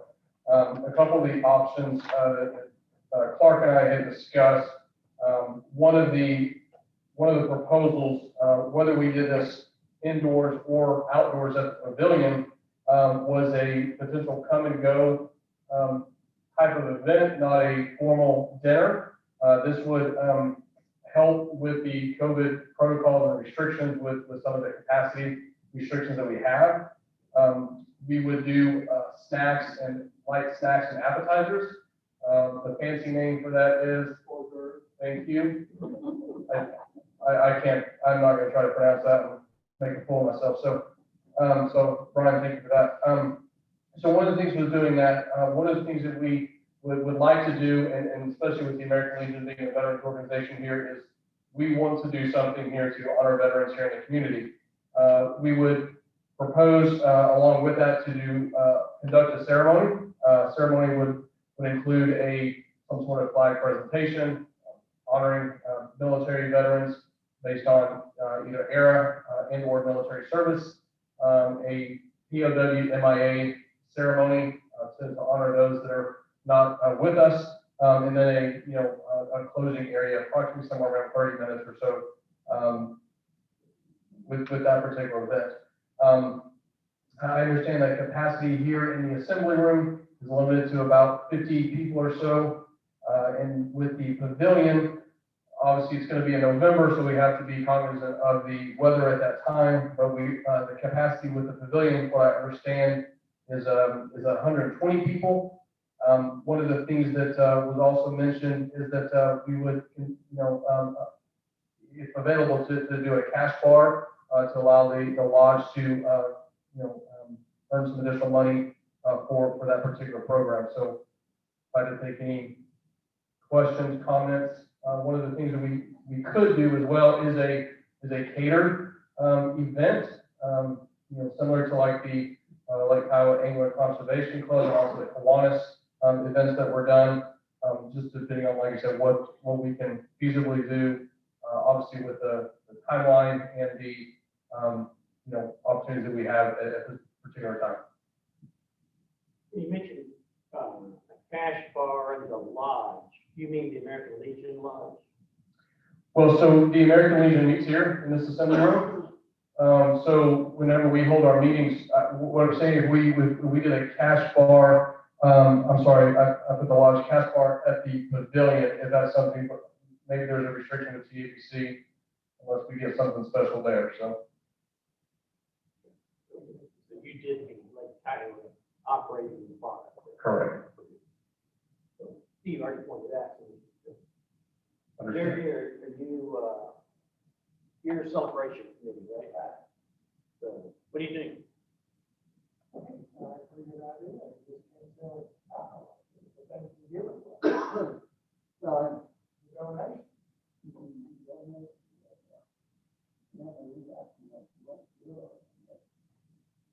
Now, and from my understanding and my experience with American Legion having bars and things like that, obviously not operating under TABC guidelines, we would have to do it as donation only. Even if we set a beer, I don't know, whatever, $5 or drink, cocktail, $5, whatever. If at the bottom you could put or request a donation. Now, again, I don't have a problem, whatever. But again, if we put something in and then at the bottom to say, hey, or by donations or requested donation amounts. Okay.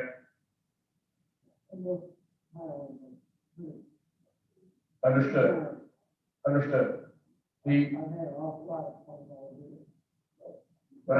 No, I definitely understand the other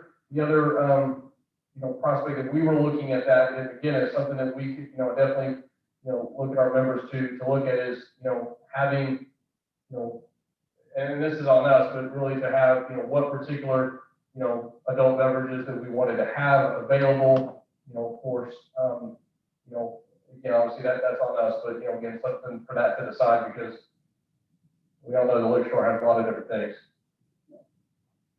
Jim Adams, you have a question? Yeah, I'm all for it. If I can help honor veterans anyway, so grateful for them. But why do you have to ask us? Why does he have to ask us? He can't, the veterans organization, just, because there's a good thing in the policy that we don't quite have yet, but this is that's the day that you want. Do whatever you desire and advertise it accordingly. I I can speak to that. We, as the activity chairman, I was in charge of Veterans Day. And when the activity chairman position went away, I worked with Jeremy to take over this particular event. So that's probably why he's coming here to speak to you guys, because it was a tie together between the lodge and the American Legion. And did not we pay for the meal? Yes, we paid for the meal. So Clark, For the veterans, go ahead, Clark. Yeah, we, to answer Teddy's question, we came together because there was nothing planned at all. And we typically, it's sponsored by the POA, every year have a veterans dinner. Understanding, this is not just for the American Legion, this is for every veteran and child. Correct. So it's, the American Legion is just trying to get, wanted something to happen for the veterans on Veterans Day, and we're willing to work and do what we need to do to make that happen. That makes sense. Won't that be more than 150? No. It's typically around 75 to.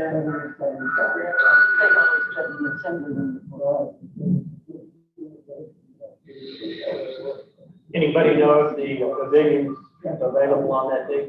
It is available that day. I've already verified, the assembly room and the pavilion is available and marked off for Veterans Day. It is available. So, and then if we as the POA provided food, then we would need to take some type of action on this. So we need a small team to give us a recommended budget for food, and we would have to approve that. So What we've done in the past was we gave, every serviceman a free meal, and then everybody else paid.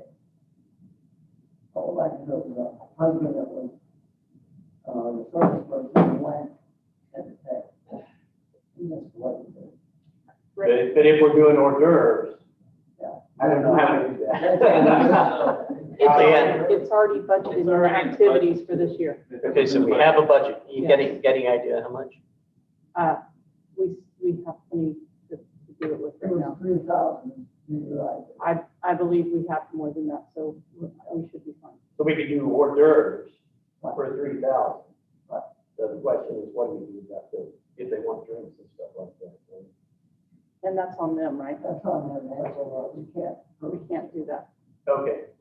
We don't have to approve anything, it's Already budgeted. The room's not reserved, I mean, the pavilion's not taken that day. Right. Really works out our hand. So We're we're just just gonna moving. provide food up to whatever we have questions. But we don't, have that staff. Yeah. yeah. What, We have, and yeah, even though it's budgeted, I guess we still need a motion. And right here, it doesn't say take action, is the problem. So, we can't even do that. we should do that by email sometime. If we have, if it's already in the budget, there's a lawnmower already in the budget, we don't take action on that. It's sort of like what we were talking about earlier. It's already budgeted To do that. to do that. It's part of what Brian will be doing every day. Okay. So Jerry, are you, I mean, you okay with your committee working with them to come up with the menu and stuff and make sure it all stays within our budget? Yeah, I've already got this wrong. That's right. It's only like 3 weeks away. Yeah, it is. Good.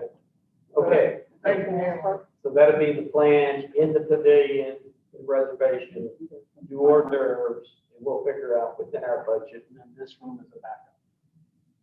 Right. If it were like 20 degrees or something, because we have the screens, Screens, but yeah, it could I know. still be really cold. Okay. And this one's available too, we know that. This room is available as well. Okay, well- Verified location. Okay. That works for me. Is that okay, handling it that way? Yeah. Okay. Gary, you run. Get Clark. Okay, thank you. Okay, so we had some questions from members that were emailed in. Let me find those.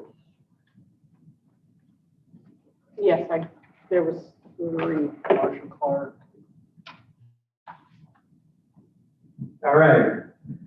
First question came from Marcia Clark, lot 1438, rezoning for commercial. Let's talk about the log cabin out at the front gate. I think most of us would like to know which commercial entities have shown interest in the lot in question. The owners will not say, Carol Blair will not say, will you?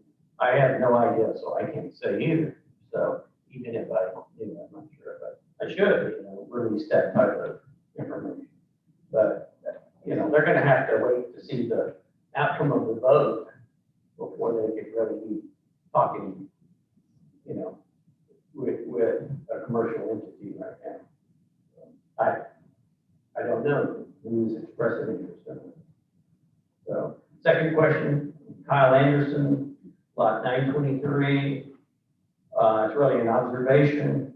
The good one being that my work keeps me running around our community on a daily basis. I often have to stop and use the restroom. The orchids we have almost every time we enter, the lights are on.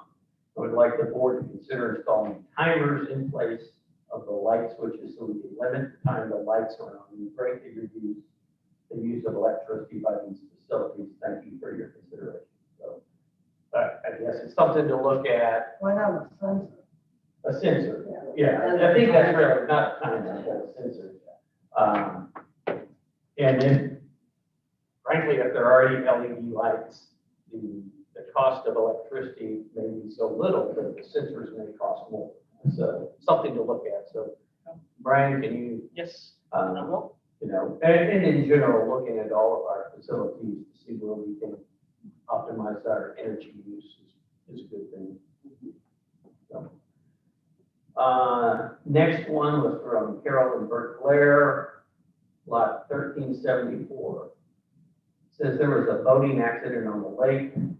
Our boat was just floating with lights on, and another boat going around 45 miles an hour crashed into us.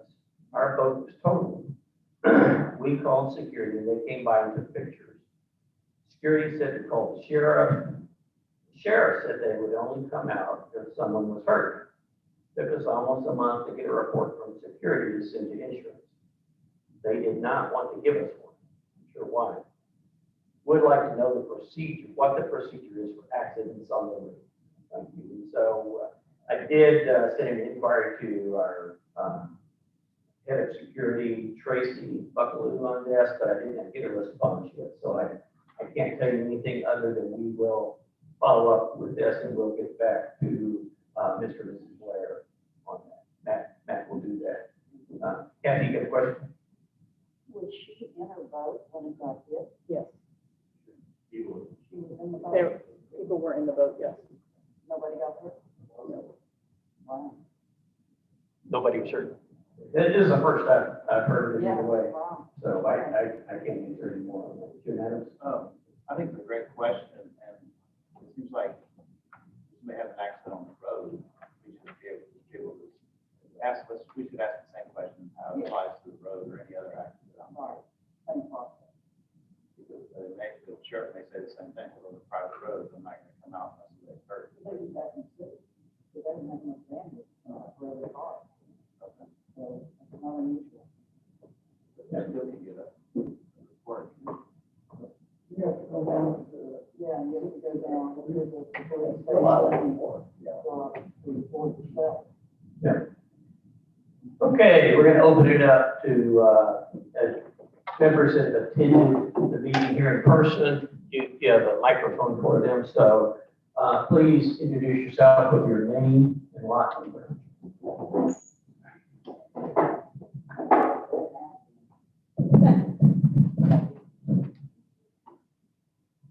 Jim Lewis, lot 1759. Two comments, and both are somewhat COVID related. I try to watch these proceedings online, and painful experience. Just impossible. I finally gave up, and especially when I saw some in attendance. And I'm not sure that I have a cure for it, but here's a suggestion. Microphones can't be that expensive. So even tonight, here in attendance, I could not hear, and I congratulate those of you that use the microphone, and I had these hearing aids turned up full bore, but I still could not hear all that was said, and I'm here for a reason to understand and to know what's going on. And I see a response back in the technology center, so I'll let her respond. Can I make a statement? Yes. So I did research this last month and I have sent out, did I send it to the Yes. board? Yes. So, so there is a process going on right now. We're trying to research and find out how much it is to get tabletop microphones for each board member. It's just taking a little bit longer. It is expensive because we have an analog system right now and we need to go to digital. So it is a chunk of change that we're looking at. That is, it's not a small cost. So that's where we. Roughly 10,000. It was 8,000 about for the transfer over for everyone to be on a digital microphone. Okay, I heard most of what you said. And I understand that apparently COVID's going to be with us for a good while longer. So we're not talking about this for the next 2 or 3 months, maybe in the spring. I don't know if money well spent or not, but for those of us that are interested in what's going on, it would be. My second point also has to do with COVID, and things get put off, things get abandoned. And when I heard the discussion about the grand opening celebration for the pavilion, if that's what it's going to be, that seems to be sending good money after that. We've already had several big events, several of which I attended, and over the next 10 to 12 months, numerous events. People to come enjoy, marvel, if you will, at our new pavilion, but to have a celebration of the opening of the pavilion a year later is, in my view, foolish. So I just offer that as my own personal opinion. All right, so, first off, we've already spent our money as POA, so it's the Friends of Lake Kiowa, if they want to spend their money as an organization to move it forward. I guess that's their prerogative. And as Brian indicated, we still want to build in flexibility in that schedule because you're exactly right. Man, you know, when is this really going to end? I wish we all knew, but none of us do, right? So, good point. Anybody else? Raise your hand.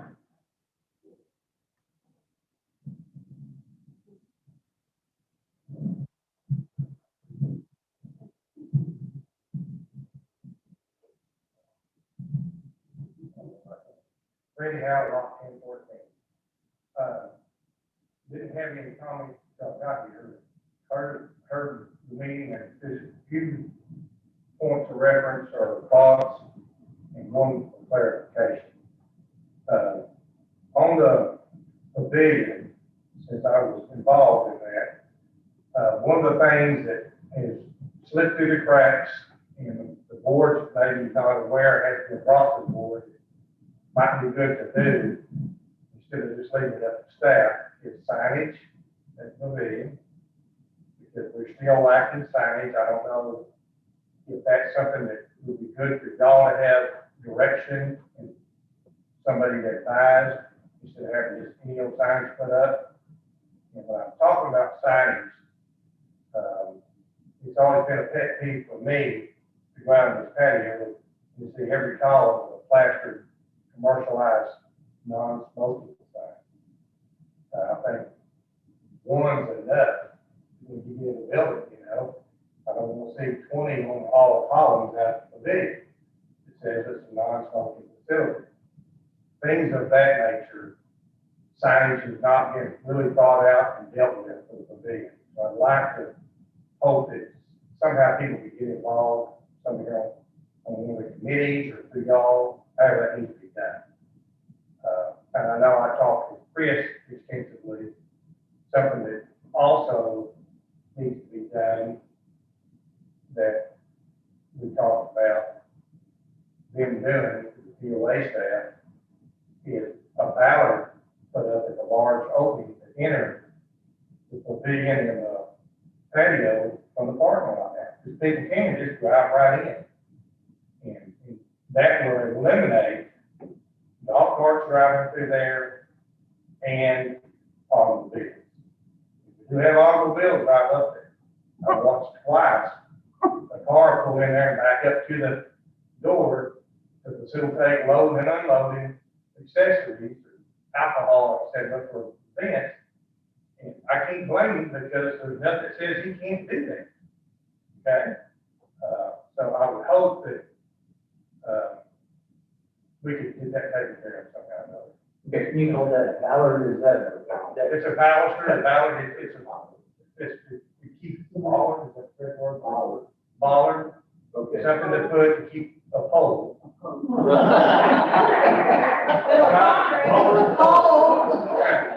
Anyway, everybody understands what I'm saying. So that would be good to do, if we could, for that facility.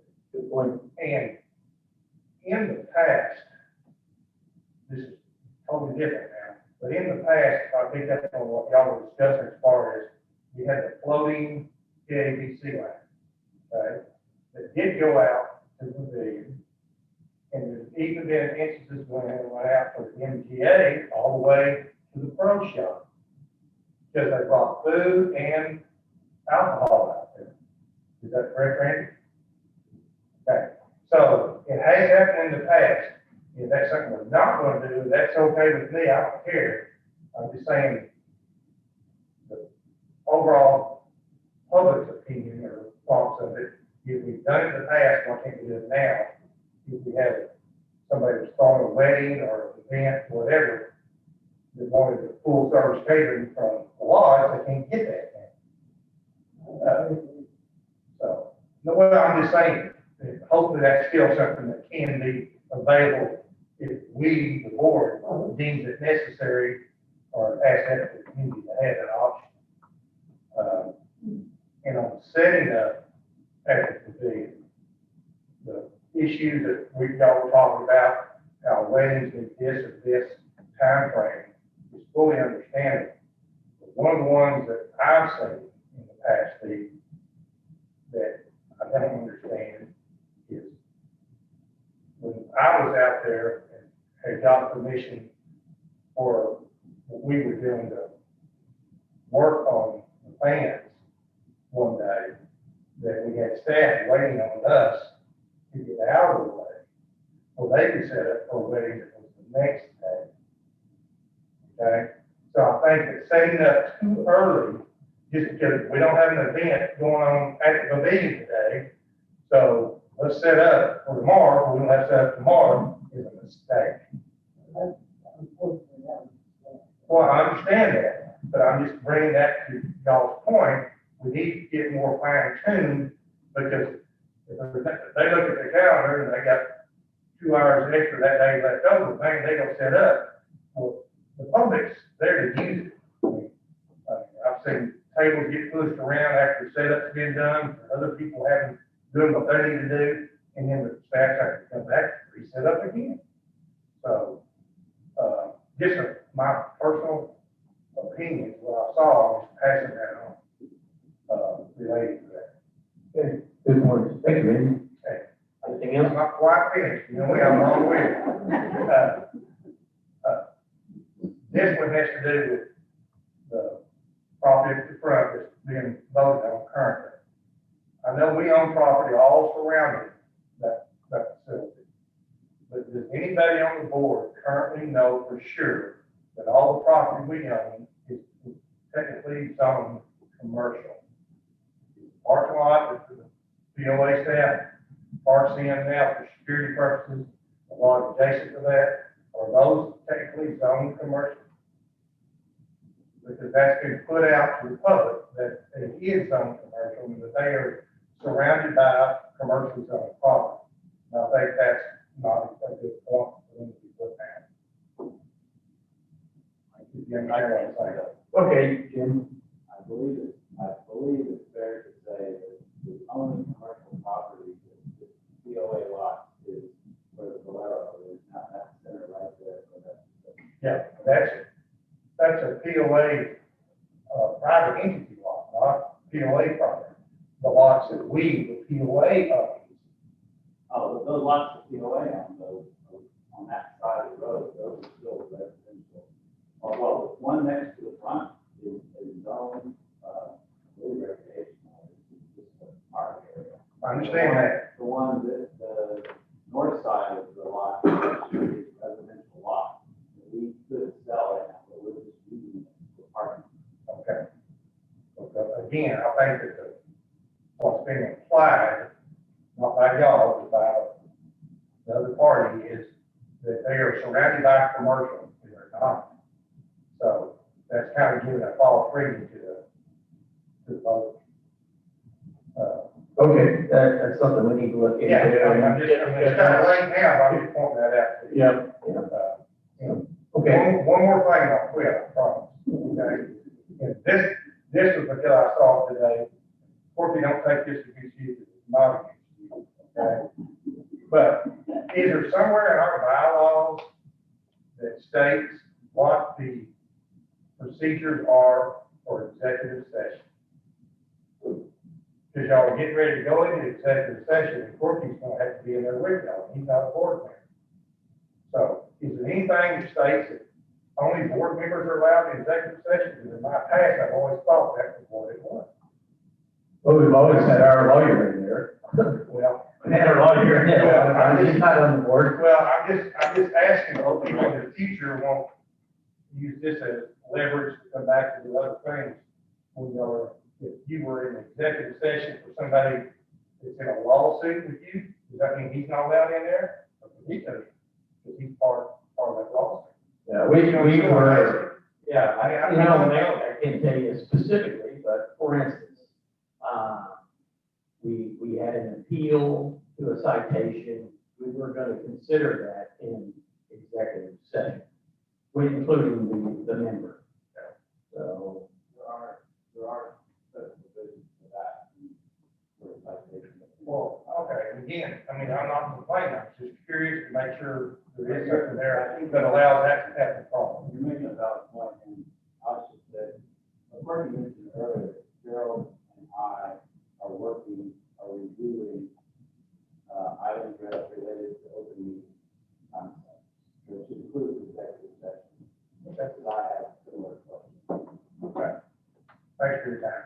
Okay, okay, Sam. I can read it to you from what the bylaws say.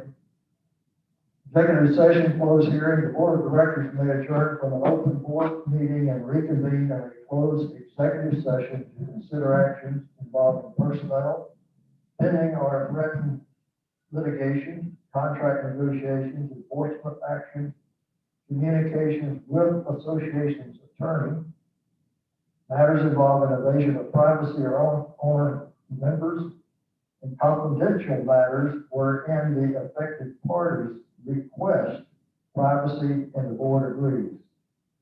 So that kind of tells you who we can have our attorney in, and if a person like an appeal for a rule violation and request an executive session, we would grant that to the board agrees.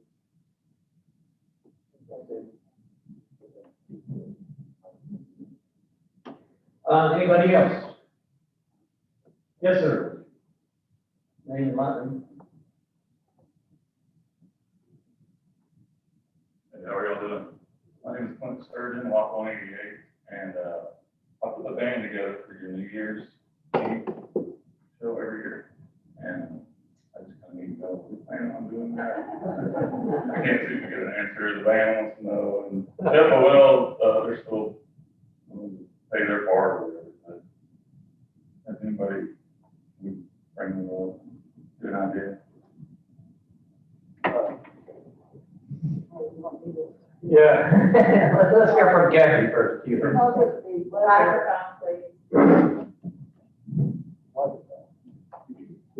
Right here, right here. No.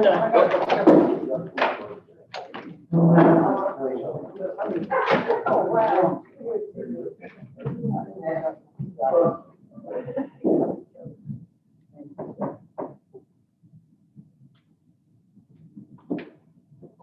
Because of the limits, COVID, this room, we can only have 54 chairs and the tables that would go with it. And that means 4 people per table.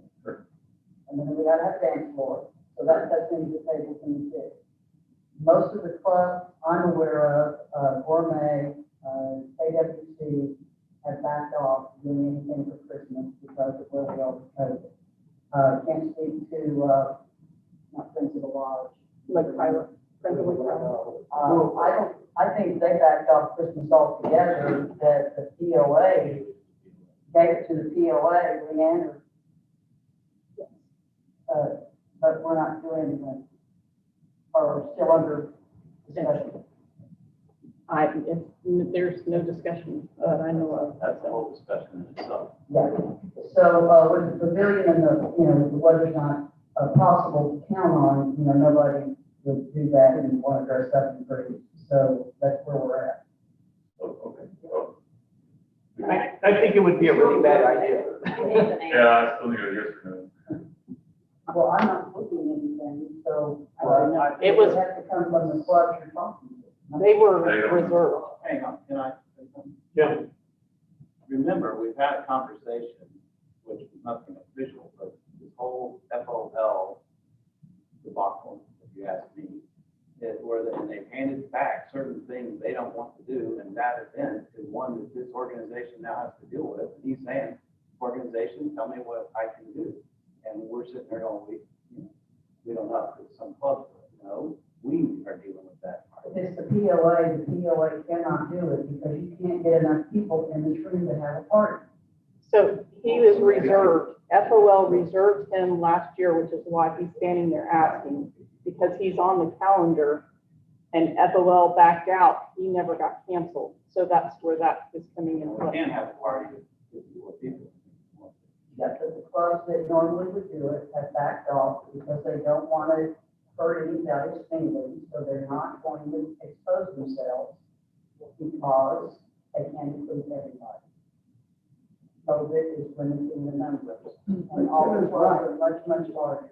We took over this, so it's our responsibility, it's not any club. We have to say, we're canceling. Right, it's our deal. Sorry. Because We're we took- canceling New Year's Eve. No, you don't.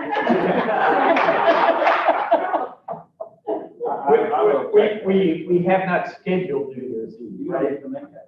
We have not scheduled a New Year's Eve party, is that correct? Correct. We have not.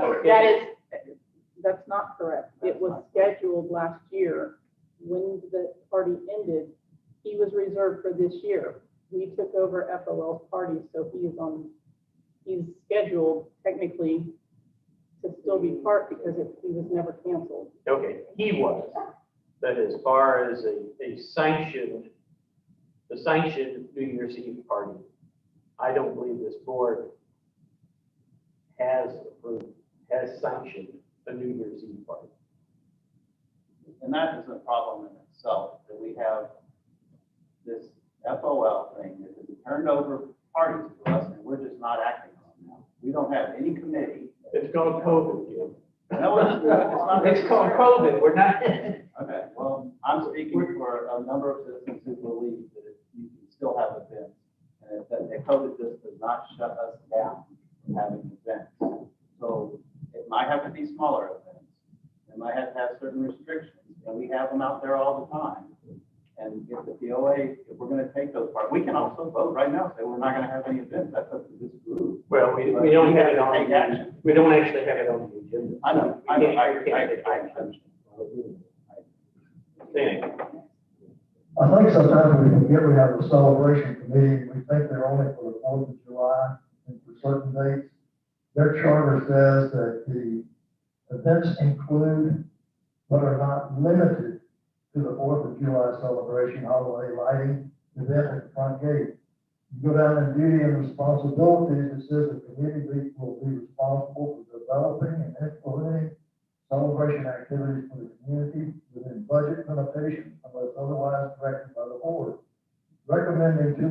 directors would approve any additional events or celebration at the community level.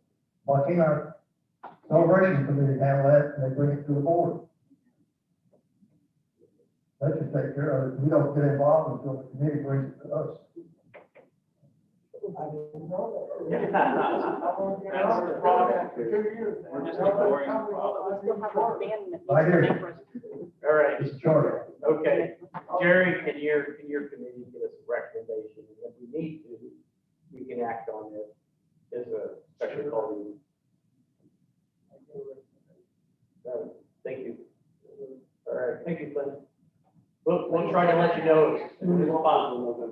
You will know before the annual process. Well, I can't do. Actually, let's just not do it. Because That's what he looks I just Yeah, need to know. if you have other opportunities. Right. I don't know who, but this man up here is the only one who knows. Well, short of a governor shutting, shutting everything down. So we'll just say, no, that's fine, I just, We can have an event here for 20 people if they want to pay whatever it costs to run one and then they're here for 20. I can have my own party. 27 couples. If they want to fund it, why can't they do it? Right?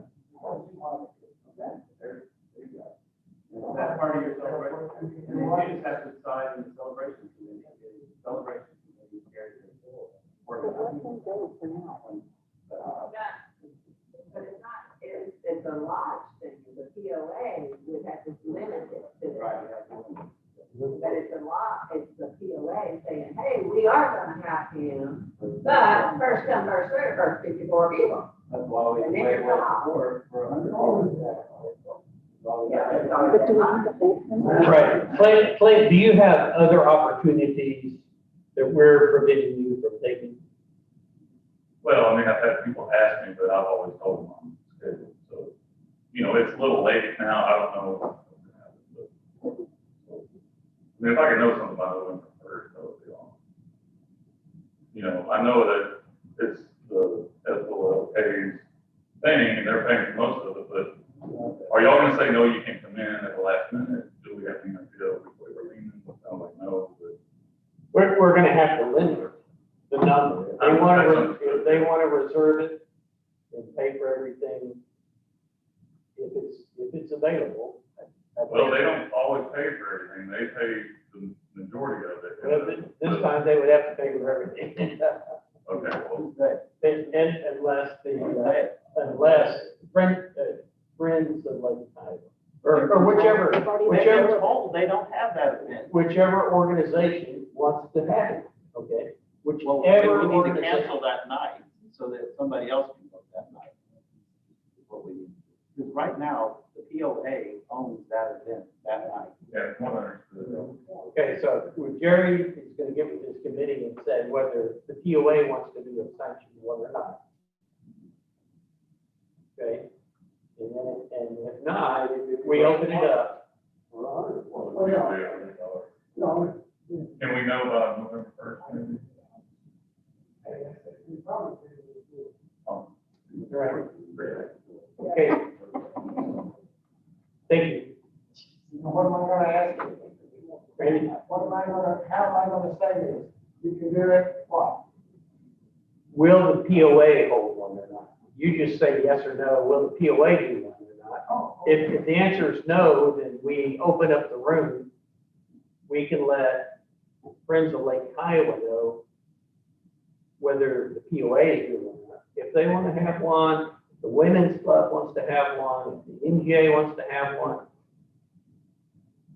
and the room's available at that point, they can have one, but it's got to meet those guidelines. So, yes. Randy Edwards, 549. Just a few questions about the one is how will someone, if we're out there, say we're out here at the beach or something, and we say, hey, why don't we all go up to the pavilion, and let's go up there and put a speaker up, we'll just hang out there and play cornhole, whatever. How are you gonna keep that from happening if you've got tables set up there and then it's set up for 2 days, or it's after an event that hasn't been torn down? I mean, do we not have the right to go and use the pavilion whenever we want to if it's empty? you know, that's one thing. Another thing is, why wouldn't the lodge want to move the line out there to make money on liquor instead of having somebody come in and bring their own? I mean, that's kind of seems crazy to me, but I don't know, but that's, yeah. Well, then, I mean, we got plenty of staff, don't we? Not from one of the restaurants. But it's gonna make us money, right? It makes money, but we don't make that right now. Yeah, how much do you pay a staff member to man a bar in here every night, whenever we have a dance? How much, what's the most you pay a staff member to do? That's not something we can discuss. Let's say you pay them $50. It would be worth it to pay somebody $50 to be out there, because you're gonna make a whole lot more money than $50. It sounds to me like we're getting a lot lazy about the things we're doing in the lodge. I mean, just like pick it up, how many times we come in here to play pickleball, and there's stuff set up in here for the church service that they have, and it's still set up in here, why is it gone? I mean, it's in the way. I mean, if somebody wants to use the facility as a member, I can't do it because we don't have staff to come do it, so we do it ourselves. I mean, that's a huge problem from my perspective, is saying you can't use your own facility because there's a wedding and we got to spend this much time getting it ready and all that. You really don't. I mean, you're gonna block off the whole morning, you can't even have an MGA go in there for the first thing in the morning, but that just starts their MGA because you're having a wedding that night. Well, that don't make sense, you shouldn't do that, but, okay, MGA supposed to do that. So I'm just saying, I think there's a lot more to the pavilion thing than what you're thinking. Because I know from my perspective, I mean, what do you do to tell somebody that can't use it? Okay, we appreciate the input. Thank you. Thank you, Randy. Anybody else? Randy Howe, lot 1014, and I'm praise you for doing what I'm fixing to do. But this is not from me, this is from Dina Fagg. This is obviously on YouTube watching. She said, she asked this, a while ago she asked, she said, the board approved a paid position for a party planner. She only lasted a week and then they did away with it. It seems the position is needed. And she's asking me to ask y'all, why do we not have that position? Yeah, actually, it happened 2 different times. So the first one lasted a week. And then we asked Leanne to do that with her other duties.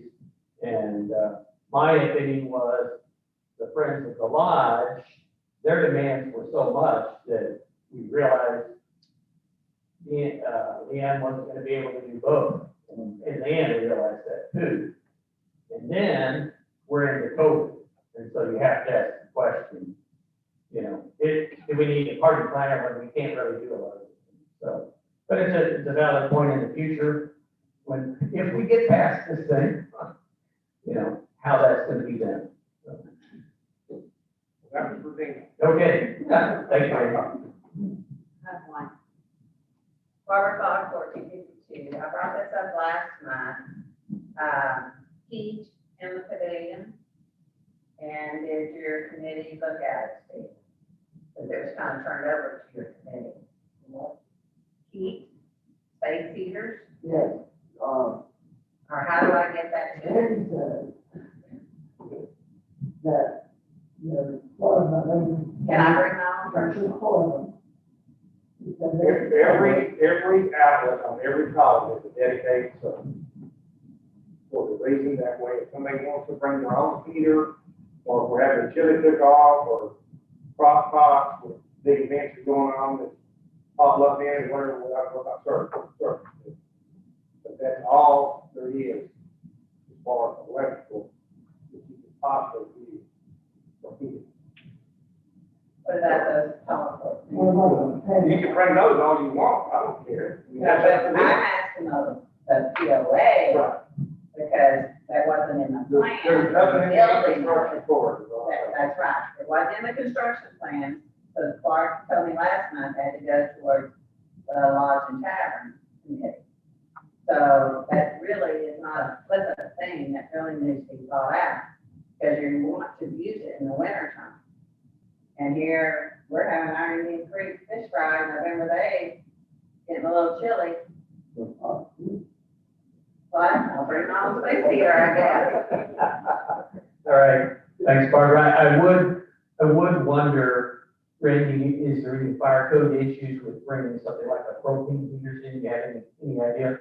That's something that I'm already not qualified in. So, however, you know any fire department people that can figure that out? That's a good idea. Well, you gotta have some. Those screens that down, you are still freezing. Yeah. I would do that in the day. Right. All of those, outdoor clubs, all that. Yeah, they all have.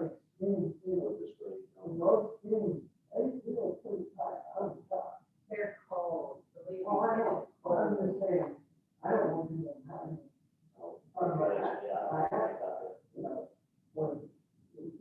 We should have staff look into the options and what the costs are. That's not really the plan. Yeah. We should have staff. Brian, you got any staff that might be good on that? Rich Augustine, as good as everything. Yeah.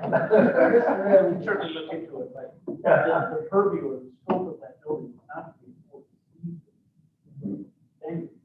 I don't know, man, it's certainly in demand. It's been a while on it, so we should make it as much as we can. Yeah. I did those things.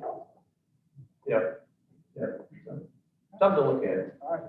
Randy, you have another question? Just one additional thing, please keep in mind when it comes to, we kind of flippantly talked about the New Year's Eve thing. If Clint didn't live here and he wasn't a resident, you would have had to sign a contract with him last year when his band was gonna play here for New Year's.